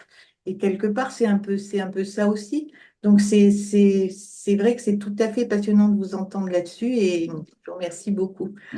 Merci, merci à vous pour votre attention. Alors, il y a aussi une chose qui me vient à l'idée. Par exemple, nous, on connaît les histoires individuelles des parents. Quoi, les histoires, enfin, c'est une prétentieux, mais on connaît une partie de l'histoire de ses parents, le pourquoi de l'incarcération, puisqu'on le travaille avec eux avant la mise en place des visites. Et on a des groupes de parole. Et donc, on a des parents, on sait qu'ils sont là pour des faits parfois graves. On a des femmes dont les enfants sont placés à l'aide sociale à l'enfance, mais il y a des visites, mais les enfants ont pu vraiment vivre l'alcoolisme, le délaissement, la violence de la mère. Et ensuite, quand on est en groupe de parole collective, ça c'est important de l'avoir en tête quand on travaille en prison, c'est que le discours se reconstruit. Ils ne peuvent pas avouer devant les autres ce qu'ils ont fait à leurs enfants. Du coup, on est dans une espèce, et c'est pour ça que sur les groupes de parole, je pense que on arrive plus à faire un travail individuel avec les parents, parce que ensemble, après, ils vont revivre en plus la particularité de la prison, c'est qu'on fait un groupe de parole. À l'extérieur, chacun va aller dans son lieu de vie. Là, ils vont repartir dans la même détention. Donc, ce qui va être dit dans le groupe de parole et qui va rester confidentiel, ils se recroiseront régulièrement. Donc, ils ne peuvent pas dire ce qui s'est passé par rapport au mal qu'ils auraient fait aux enfants, à la souffrance qu'ils leur auraient infligée. Donc, j'ai l'impression, parfois, je reprends le mot mascarade de cette mère, d'être un peu dans une chacun se protège. Donc, on est donc, vous pouvez aussi avoir des parents qui vont vous dire que c'est très injuste, qui voient pas leurs enfants, etc. Et là, moi, j'ai toujours en tête, j'avais une formatrice sur les violences faites aux enfants qui dit, il faut que on arrive à faire confiance aux partenaires. C'est-à-dire que s'il ne voit pas ses enfants qu'il y a l'ASE, s'il ne voit pas ses enfants que le SPIP ne se bat pas, s'il ne voit pas ses enfants que le défenseur des droits ne se bat pas, si sa femme n'amène pas les enfants, peut-être que c'est tous des pourris, mais peut-être qu'il y a des raisons. Donc, et c'est là où je vois beaucoup trop de gens dire non, mais votre enfant, allez vers le parent, parce que finalement, on est dans une société où ça nous paraît normal qu'un enfant et un parent se voient. Pour moi, c'est pas si clair que ça. On a quand même des parents à l'extérieur qui abandonnent leurs enfants, qui ne les voient plus, qui ont d'autres trajets de vie. Et parfois, on a des travailleurs sociaux qui viennent réveiller ça. Et je me dis non, il faut laisser ça dormir. Si c'est pas leur moment, si c'est pas leur demande. Il y a Maurice Berger qui a écrit des choses sur les enfants victimes de violences avec des parents à qui il était capable de dire que euh, peut-être qu'il n'est pas en capacité à s'occuper de cet enfant. Peut-être que il peut pas le faire. Peut-être qu'il faut qu'il lui donne sa liberté. Je caricature mal Maurice Berger, mais c'est l'intention qui compte. C'est-à-dire qu'il ne faut pas qu'on imagine, nous tous, venir réparer quelque chose. Peut-être ce que je faisais à mes débuts, de l'ordre de la relation enfant-parent, elle n'est pas magique, elle n'est pas systématique. Il y a les liens, comme on disait, les liens juridiques, mais au-delà des liens juridiques, il y a des parents toxiques, il y a des mères toxiques, il y a des pères toxiques, il y a des violences qui s'exercent, et il y a des enfants à protéger. Et on est encore dans une société, moi j'ai accompagné des visites où je peux vous dire j'ai fait remonter des choses au magistrat pour que les visites s'arrêtent. Il n'y paraissait pas grand-chose, mais il faut quand même que quand on accompagne, on ait cette vigilance que l'enfant n'est pas un objet du parent. Et ça, c'est quelque chose qui doit. D'ailleurs, on le voit bien, parce qu'un parent qui est incarcéré ne voit pas grandir son enfant, puisque finalement, s'il reste sur des années. Donc, on voit bien les parents qui font des efforts, qui s'adaptent, qui posent des questions, et ceux qui restent dans leur monde et qui ne bougent pas. Certains, on peut les aider, et d'autres, on n'y arrive pas, mais on n'est pas là pour changer les choses. Comme je dis, on accompagne les histoires et on soutient, mais on ne les change pas. Donc, il faut qu'on soit très prudent dans ce qu'on met en place les uns et les autres, je trouve. Et si je peux juste rajouter quelque Et chose, avec plaisir. alors, pour le coup, par rapport aux livres et à lire pour en sortir, il y a donc ces parents qui donnent des livres en fait à leurs enfants et c'est très important en fait.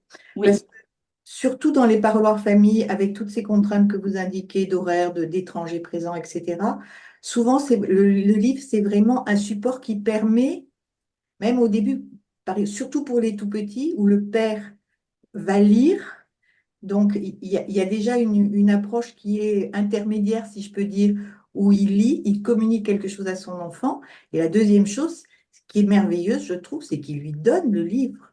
mm, Et dans cet endroit où finalement il est, au-delà du reste, il est totalement démuni pour offrir, il mm. offre directement quelque chose où il pourra en parler après quand il l'a au téléphone, etc.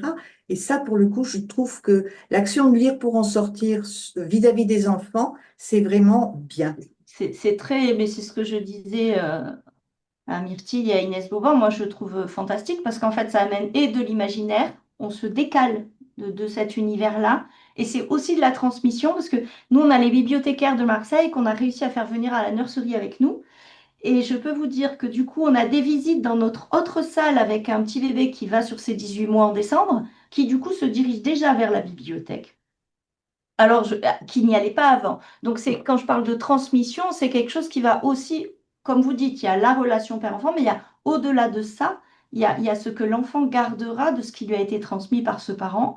C'est des parents qui n'ont pas forcément eu accès à la lecture, aux jeux de société. On a fait des ateliers de jeux de société sur nos groupes de parole, et les enfants, les parents nous ont dit, mais moi j'ai jamais joué avec mon parent. Et du coup, ensuite, dans les salles de visite, il y a les jeux de société et c'est quelque chose qui peut être partagé. Donc, dans les jeux, il y a les règles du jeu. Il faut accepter de gagner, il faut accepter de perdre. On parle d'autre chose que de la prison, on parle d'autre chose que du quotidien. Donc, c'est hyper. La lecture, c'est encore autre chose, mais c'est quand même du même ordre. On se décale et on transmet. Donc bravo pour votre action à tous, hein, sérieusement. Je pense Est-ce que que je peux intervenir?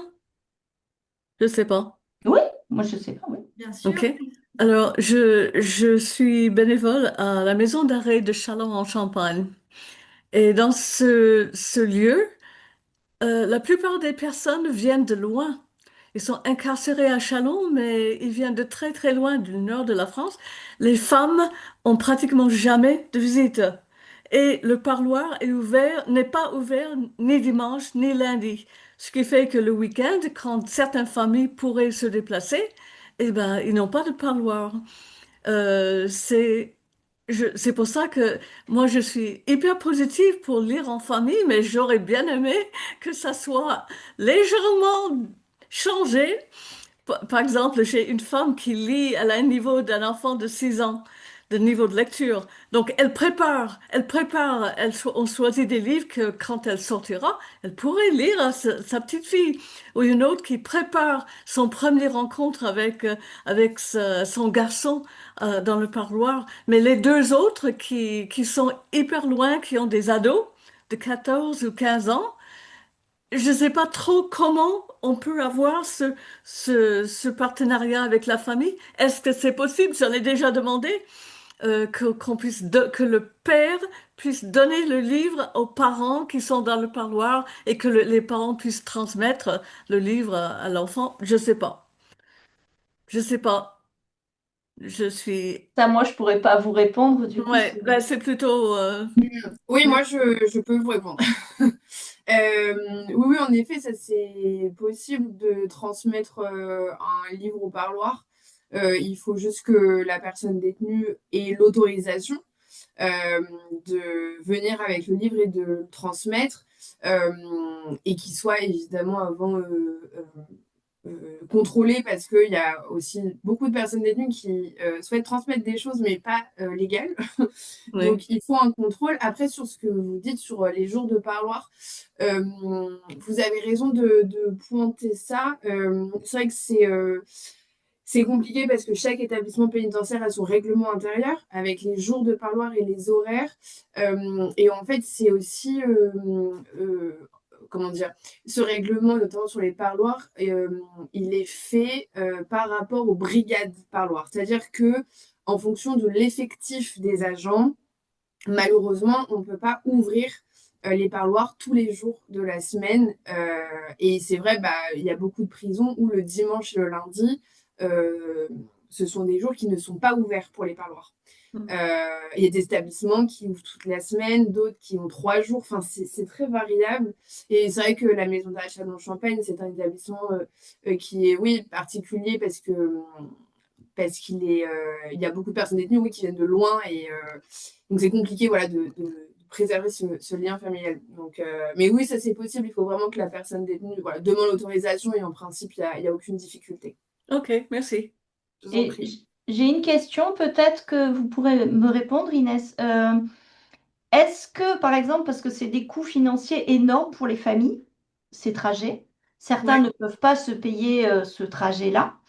Est-ce que on m'a fait parler, mais je crois que c'est la fédération, peut-être qu'en tout cas on peut se renseigner par ailleurs. Une famille peut demander une aide financière, par exemple, au titre de l'accompagnement d'un enfant vers son parent auprès d'un travailleur social de secteur. Une MDS, Euh, demander une aide financière pour le maintien des relations enfant-parent. Bonne question. Je sais pas du tout. C'est Des fois non historiquement, plus, Madame actuellement. Blanco m'avait dit ça, mais j'avais pas vérifié de mon côté, donc. Je regarderai aussi de mon côté. Oui, est-ce que je peux intervenir? Je ne sais pas trop comment ça fonctionne. Vous m'entendez? Oui. Oui. Bien, donc moi je suis tout nouveau dans l'association Lire pour en sortir, mais alors, c'était juste une remarque. D'abord, moi aussi, je vous remercie pour votre intervention, qui est de très bonne qualité. Et je suis d'accord avec vous qu'il faut vraiment maintenir la protection des enfants, parce que c'est très complexe. J'ai un passé professionnel dans ce domaine-là, donc je connais ça. Mais je vais faire une remarque aussi, où nous, on dire pour en sortir, il faut qu'on soit très délicat dans l'équilibre, parce que très souvent, la construction de la parentalité chez nos détenus va être vraiment liée aussi à la réparation humaine qu'ils peuvent construire pour leur réinsertion. Voilà. Donc, quel travail nous on peut mener de notre côté? Alors, à mon avis, par des programmes de lecture, on peut le faire par cette construction. Mais ensuite, c'est vrai que voilà, il faut qu'on soit, c'est vraiment de la porcelaine, quoi, hein, qui reconstruit sa parentalité, mais tout ensuite en respectant l'enfant. Ceci étant, je ne peux pas m'empêcher de vous lire ce qu'a mis un détenu sur une fiche de lecture après le livre qu'il a lu, qui était Une semaine sur deux. Il est jeune, hein, il pourrait être mon fils. Voilà, il m'a dit, ce livre m'a fait beaucoup réfléchir à mon rôle de père. J'aimerais qu'on soit aussi proches, ma fille et moi. Je souhaiterais passer un maximum de temps avec ma fille, en profiter tant qu'elle est petite, car le temps passe vite. J'aimerais qu'on ait plein de bons souvenirs, comme dans cette magnifique BD. Alors, sa petite fille a 10 mois, mais en même temps, c'est très enfant ce qu'il écrit.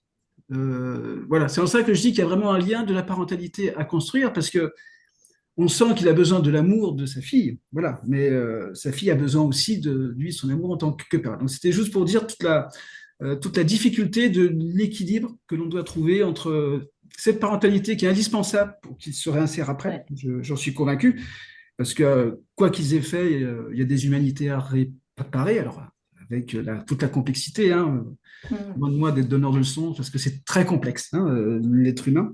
Mais c'est vrai qu'en même temps, il y a la protection de l'enfant qui est derrière, mais bon, c'est le charme de la vie humaine et de nos expériences. Voilà. Exactement. Alors, historiquement, on avait monté un projet justement, mais là, on est 2 salariés, on espérait être 3. On va avoir 1 200 détenus, donc on est obligé de faire des choix un peu contraints, mais pour avoir un aiguillage clair pour les partenaires et pas dire on fait ça, on fait ça.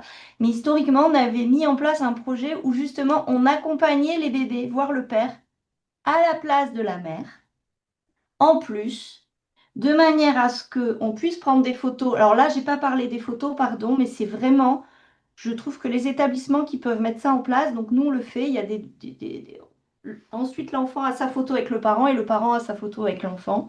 Donc, on mettait ça en place avec les jeunes pères parce que du coup, moi, on me disait, il faut changer la couche. Je disais, je sais pas faire. Et en fait, l'idée, c'est que s'il est avec la maman, il va pas faire. Elle va pas forcément lui confier, c'est compliqué. Donc, le fait qu'il y ait un tiers qui lui amène son enfant, là, il peut être papa. Un bébé de 18 mois, il faut qu'il s'en débrouille et il s'en débrouillera. Et le problème, c'est que je m'étais posé la question, est-ce qu'on va redéposer un projet dans ce sens-là? Parce que c'est très chouette, mais c'est un trop gros établissement. On a 2 salles de visite, on n'y arrive pas. Mais ça prend du sens d'accompagner un jeune papa incarcéré avec un bébé tout neuf parce que on n'imagine pas, effectivement, non seulement ça se rattrape pas, c'est pas un enfant qui a la parole, donc tout ça va se jouer dans le contact, dans l'odeur, dans la débrouille, donc dans la maladresse. Et quand on prenait des photos, ils avaient leurs photos après avec leur bébé, ils pouvaient se voir avec le miroir, mettre un miroir dans ces pièces où on peut se voir avec son bébé dans les bras. Alors, comme je disais, c'est artificiel parce que mis bout à bout, c'est 1 heure et demie, 10 fois dans l'année, ça fait quoi? 15 heures, 20 heures, c'est pas grand-chose, mais quand même, ils peuvent s'en nourrir. Et ça permet à la sortie, c'est-à-dire pour nous, il faut vraiment qu'il y ait du concret, pas que de l'abstrait. Et je comprends que votre travail il est très délicat sur la parentalité, parce que si elle ne s'exerce pas et qu'elle reste que théorique, il va découvrir un petit inconnu à la sortie ou une petite inconnue, il va se sentir très, très fragilisé. À l'extérieur, il n'y aura pas forcément quelqu'un pour l'aider. Donc tout ce qui peut être mis en place dans le cadre de projets comme ça pour les maintiens des relations 0-3 ans, faut y aller, quoi. Message à la DAP. Parce qu'il y a les UVF, donc ça fonctionne quand les mamans s'entendent bien, qu'elles ont leur UVF, on est dans un monde un peu idéal. Maintenant, quand on a des parents où il n'y a que des box de parloir et qu'on se retrouve avec un bébé qui pleure, une maman qui a du mal à le confier, qui est arrivée avec le sac de linge, c'est compliqué. Ouais. La parentalité, ça se travaille. Ça se soutient dans ce contexte-là. Et ouais, je comprends le désespoir des jeunes papas, moi, vraiment. Message reçu. Et encore bravo. Mm. Merci. J'aimerais bien rajouter quelque chose. Merci beaucoup, beaucoup, Florence, pour votre intervention extrêmement intéressante. Bon, il y a quand même une différence fondamentale. Euh, enfin, d'abord, parce qu'on n'est pas des psys, on n'est pas des spécialistes, mais surtout, bon, nous ne connaissons pas non plus la raison pour laquelle les personnes que nous rencontrons sont incarcérées. Hum. Donc, bon, bien sûr, enfin, moi, il m'est arrivé qu'un détenu, il me dit qu'il a 3 ou 4 enfants, je sais plus, et, mais qui ne sait pas s'il veut faire le programme de lire en famille. Je dis, ah bon? Il me dit, mais mes enfants ne savent pas que je suis là. Hum. Alors, je dis, ah bon? Il dit, oui, c'est pas bien ici, donc je ne veux pas qu'ils viennent, je ne veux pas. Bon. Moi, j'ai juste dit, peut-être que du coup, vos enfants souffrent et puis vous aussi. Peut-être qu'il faudrait, je sais pas, peut-être leur dire, les inviter à voir des livres. Bon, et en même temps, je me dis de quel droit je me permets de lui dire ça? Est-ce que je me trompe pas? Qu'est-ce qu'il a fait pour être incarcéré? Et est-ce que c'est pas dangereux? Et puis après, on réfléchit, on se dit, mais de toute façon, c'est pas parce que je lui dis une chose ou une autre qui va déterminer le faire de l'action. Il y a les SPIP, il y a les. Voilà. Mais vous voyez jusqu'où? Parce que nous, on n'est pas accompagné, on n'a pas un référent à qui on peut décrocher en disant qu'est-ce que j'ai dit, peut-être qu'il fallait pas le dire, voilà. Non, mais il faut faire confiance à la rencontre aussi. C'est-à-dire que si vous l'avez dit, je pense que vous êtes tous un peu fins quand même. Si vous l'avez dit, c'est que ça prenait du sens dans cette histoire-là. Et puis, alors moi, j'ai fait énormément de gaffes, mais qui prennent toujours du sens. C'est-à-dire que c'est une rencontre, ça sort à ce moment-là. Et bah, de toute façon, c'est des enfants qui souffrent et lui, il souffre. Vous avez dit juste parce que ça reste une réflexion générale. On Oui, n'est pas dans du parler. Vous n'avez pas dit, il souffre de ne pas vous voir. Vous ah non, avez dit, il non. souffre et vous souffrez, ce qui est vrai. Donc, par rapport à ce qui s'est passé, lui seul sait,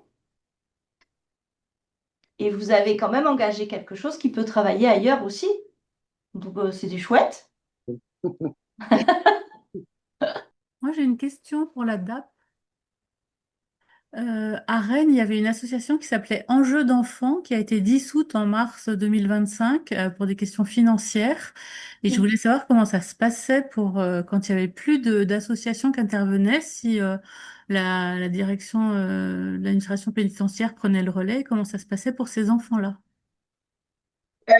Oui, bah en effet, cet assaut a fermé comme plusieurs, hein. Là, c'est vrai que la période, elle est très compliquée. Euh, Ce que j'ai fait, moi, quand j'ai appris ça, j'ai fait le lien avec la direction interrégionale de Rennes pour voir s'il y avait d'autres associations euh, sur le secteur et qui intervenaient dans le même domaine pour reprendre les missions.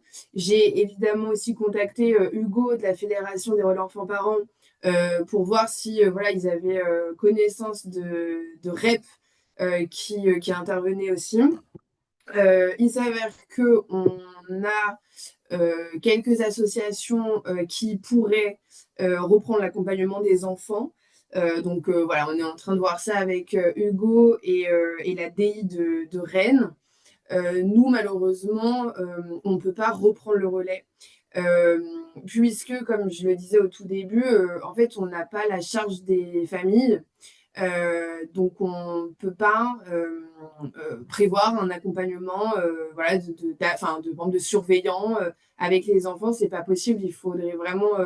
Enfin, il faut, c'est que les relais enfants-parents sont ultra précieux pour nous. Il faut des experts de ces questions. Il faut des personnes neutres. Euh, alors que nous, dans l'administration pénitentiaire, on n'est pas si neutre que ça. Donc, puis on a plein, enfin, bon, nous, on sait voilà, les profils des parents, on sait les infractions pour lesquelles ils sont là, on connaît le profil des familles, enfin, on a beaucoup, beaucoup d'informations qui fait que ça serait compliqué pour nous voilà, de prendre en charge les enfants. Mais en tout cas, oui, quand ça arrive, bah, ce qu'on fait, c'est qu'on essaye de mobiliser d'autres associations pour préserver voilà, l'accompagnement de ces enfants. Et on peut faire des financements. Ça, c'est quelque chose qu'on peut faire. donner une subvention particulière, voilà, pour... Je peux me permettre de dire un petit mot sur le volet administratif qui n'est pas ma tasse de thé préférée.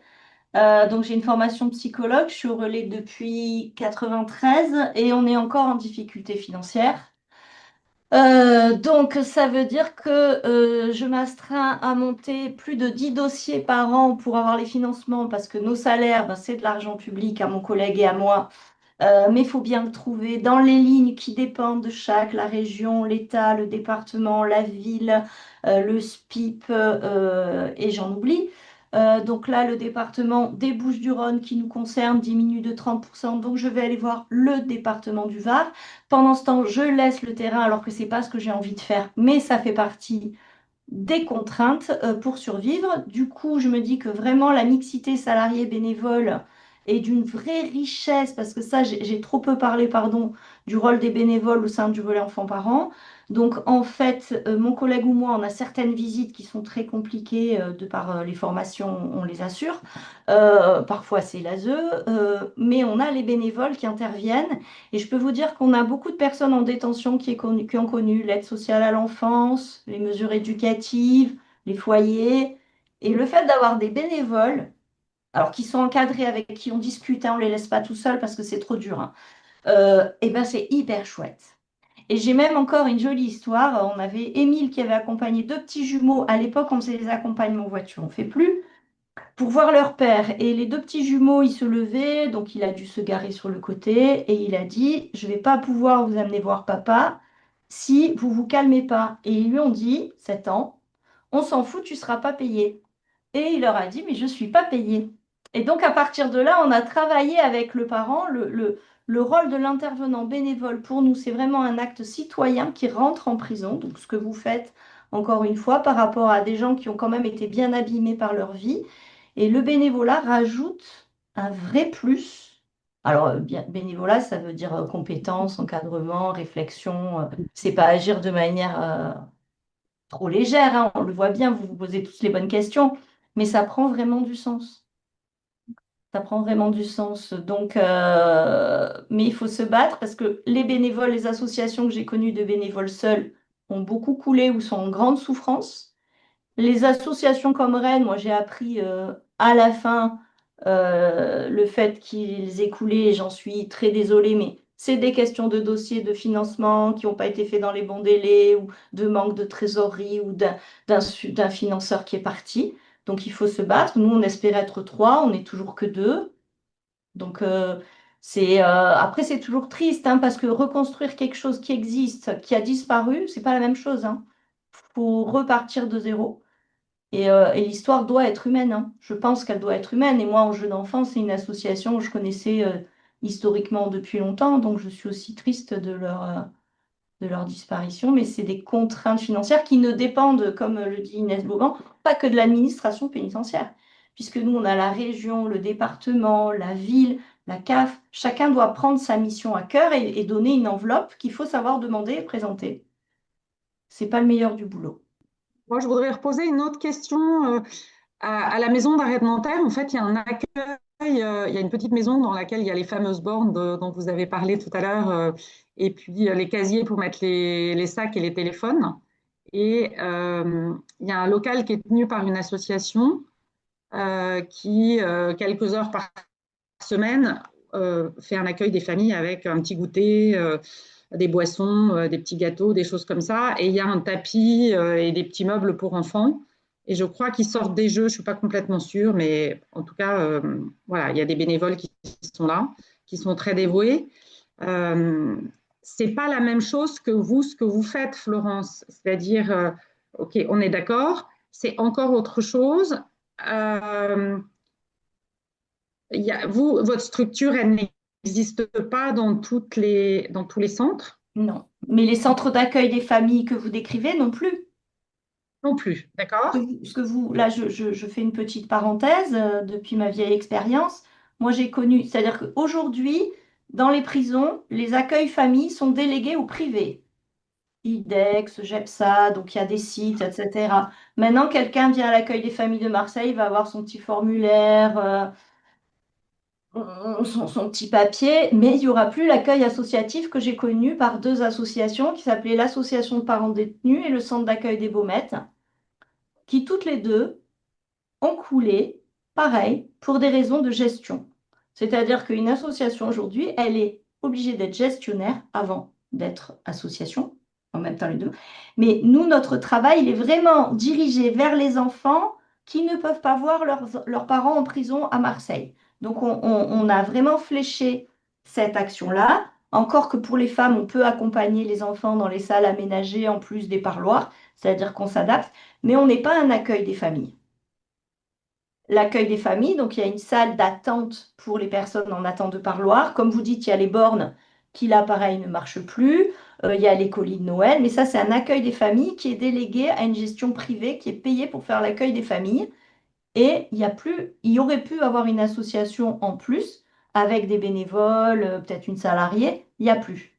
Et du coup, humainement, c'est pas non plus la même chose. Donc nous, avec mon collègue, on répond des fois à des choses qui sont pas de notre champ de compétences pour soutenir humainement les familles.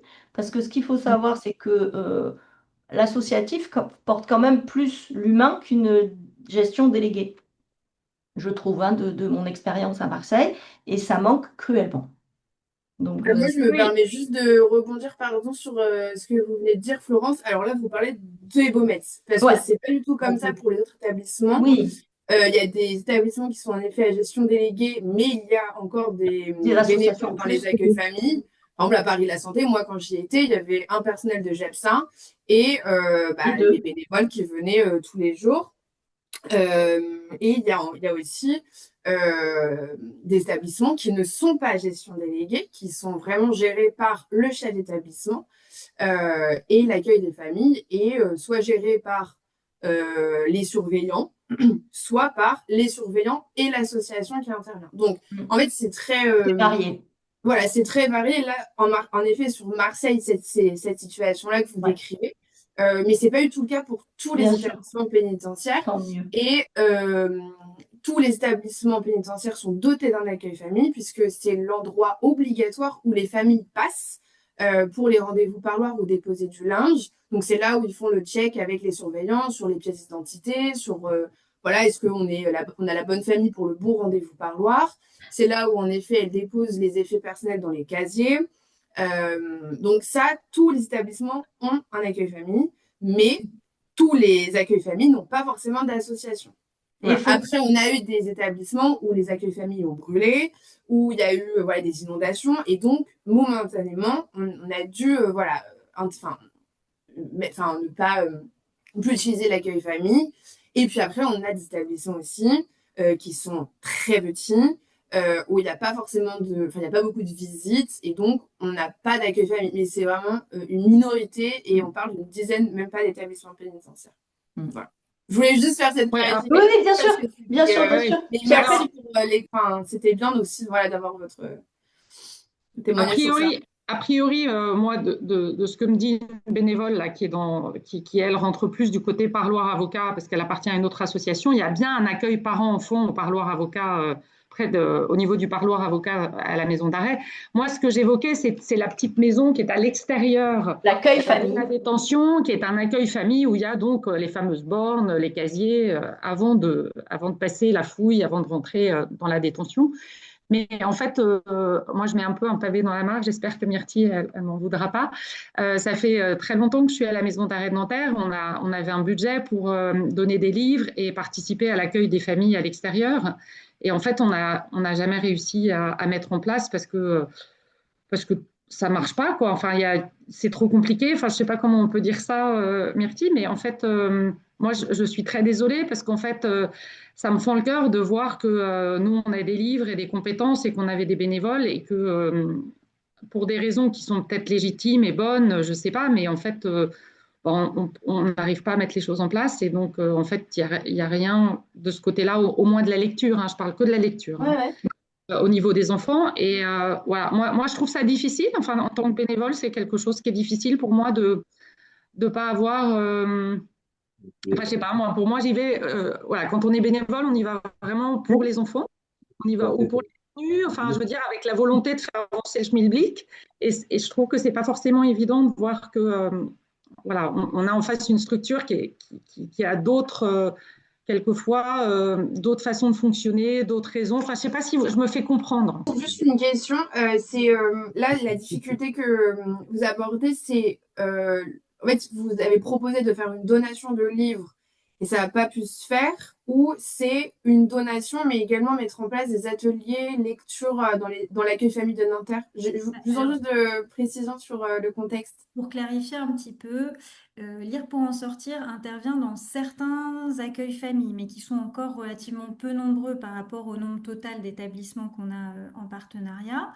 Mais dans ces quelques accueils familles, on a effectivement des bénévoles qui se rendent généralement 2 fois par semaine, hein, en moyenne, pour proposer des petits temps de lecture, de médiation aux enfants qui sont en attente des parloirs. Voilà.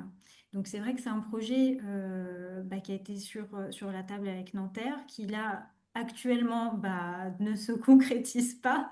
Mais après c'est vrai que selon les établissements, la situation est extrêmement variée, hein. C'est ce que disait Inès, même en termes d'espace et d'aménagement. On peut avoir des choses qui sont extrêmement sommaires et gérées un peu au minimum syndical, ou des espaces qui sont très accueillants, avec vraiment une petite décoration chaleureuse, des personnes qui sont là très fréquemment sur des créneaux larges, versus des endroits où effectivement c'est que sur quelques créneaux par semaine qu'on va avoir un temps d'animation et de présence de bénévoles. Enfin, voilà, les situations sont extrêmement variées. Et puis après, bien sûr, les partenariats et les relations qu'on a avec les établissements, la volonté ou l'énergie, les ressources qu'on veut ou qu'on peut y mettre sont différentes également.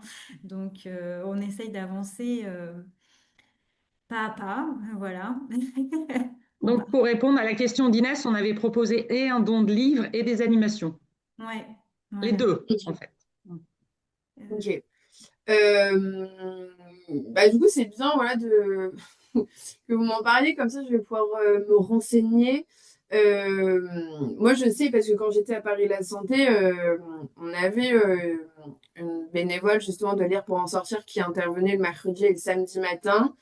Euh, C'était, enfin, moi j'avais trouvé ça super intéressant, mais plutôt pour les familles qui arrivent très tôt. Parce que en fait, le temps d'attente, il peut être assez rapide. Surtout pour des familles qui ont l'habitude d'aller au parloir et donc qui arrivent juste 10 minutes avant parce que voilà, elles savent comment ça fonctionne. D'autres qui viennent de loin ou qui sont plus stressés peuvent arriver 1 heure voire 2 heures avant. Et donc là, c'est super d'avoir des animations justement euh, pour, euh, pour encadrer les enfants et les faire jouer, les faire lire, enfin pour les occuper, parce qu'un enfant, surtout en bas âge, dans un accueil famille pendant 2 heures, je peux vous assurer que c'est vite sportif.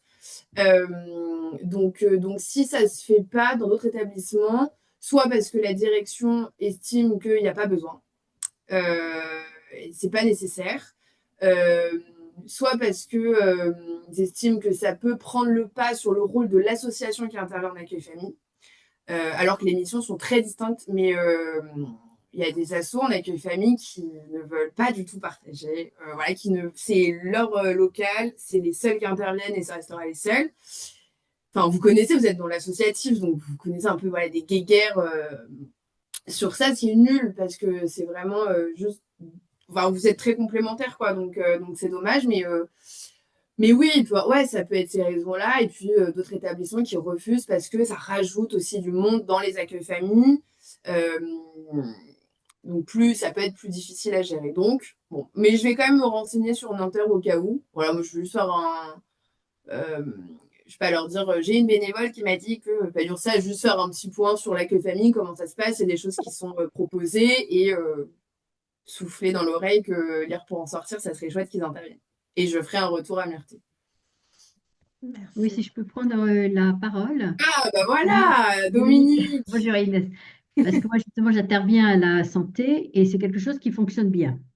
Parce que nous avons, enfin, tout au moins le samedi, j'y vais le samedi après-midi. On a fait un roulement tous les samedis après-midi. Il y a donc au moins une bénévole qui vient.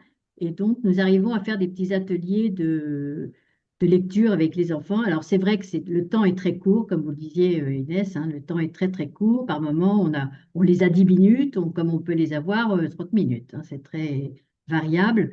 Mais ce qui est intéressant, c'est quand ils repartent avec le livre que nous avons lu, qu'ils présentent justement aux détenus qui vont visiter. Et ça, je trouve que ça a été un plus qui a été acquis il y a quelque temps et c'est quelque chose de très bien. Et vraiment, je suis contente de pouvoir faire des choses comme ça parce que c'est très gratifiant. Merci pour le Mais témoignage. il n'y a pas de raison que ça ne fonctionne pas à Nanterre. Parce que On si va vous avez essayer. s'il y a des bénévoles, il n'y a pas de raison. Ça ne dépend pas que des bénévoles, malheureusement, mais on ne perd pas espoir. Oui, c'est que Euh, les autres qui sont à côté. je vous propose, s'il y a une question supplémentaire, d'en prendre une dernière et après peut-être d'aller tranquillement vers la conclusion de ce webinaire qui était déjà assez riche. Alors, moi, je vais bien intervenir pour féliciter Lire pour en sortir par rapport au programme Lire en famille. Moi, j'étais institutrice et j'imagine que les enfants qui ont des parents en détention ne savent pas quoi dire de leurs parents et ne peuvent pas parler de leurs parents parce que, voilà, quand ils savent qu'ils sont en détention, bien sûr, hein. Et le fait d'avoir un livre qu'ils ont partagé avec leurs parents, ils peuvent arriver à l'école en disant aux autres, c'est mon papa ou c'est ma maman qui m'a offert ce livre. Et c'est au moins, pour une fois, une façon positive de parler de leurs parents. Donc voilà, moi j'ai tout de suite adhéré à ce projet Lire en famille pour cette raison-là, parce que je trouve que c'est apporter le livre à la maison, et c'est vrai que souvent ce sont des enfants issus d'un milieu où la lecture n'est pas privilégiée, et voilà, donc c'est deux facettes de ce projet qui m'enthousiasment. Voilà. Merci, ça me semble être une très belle conclusion.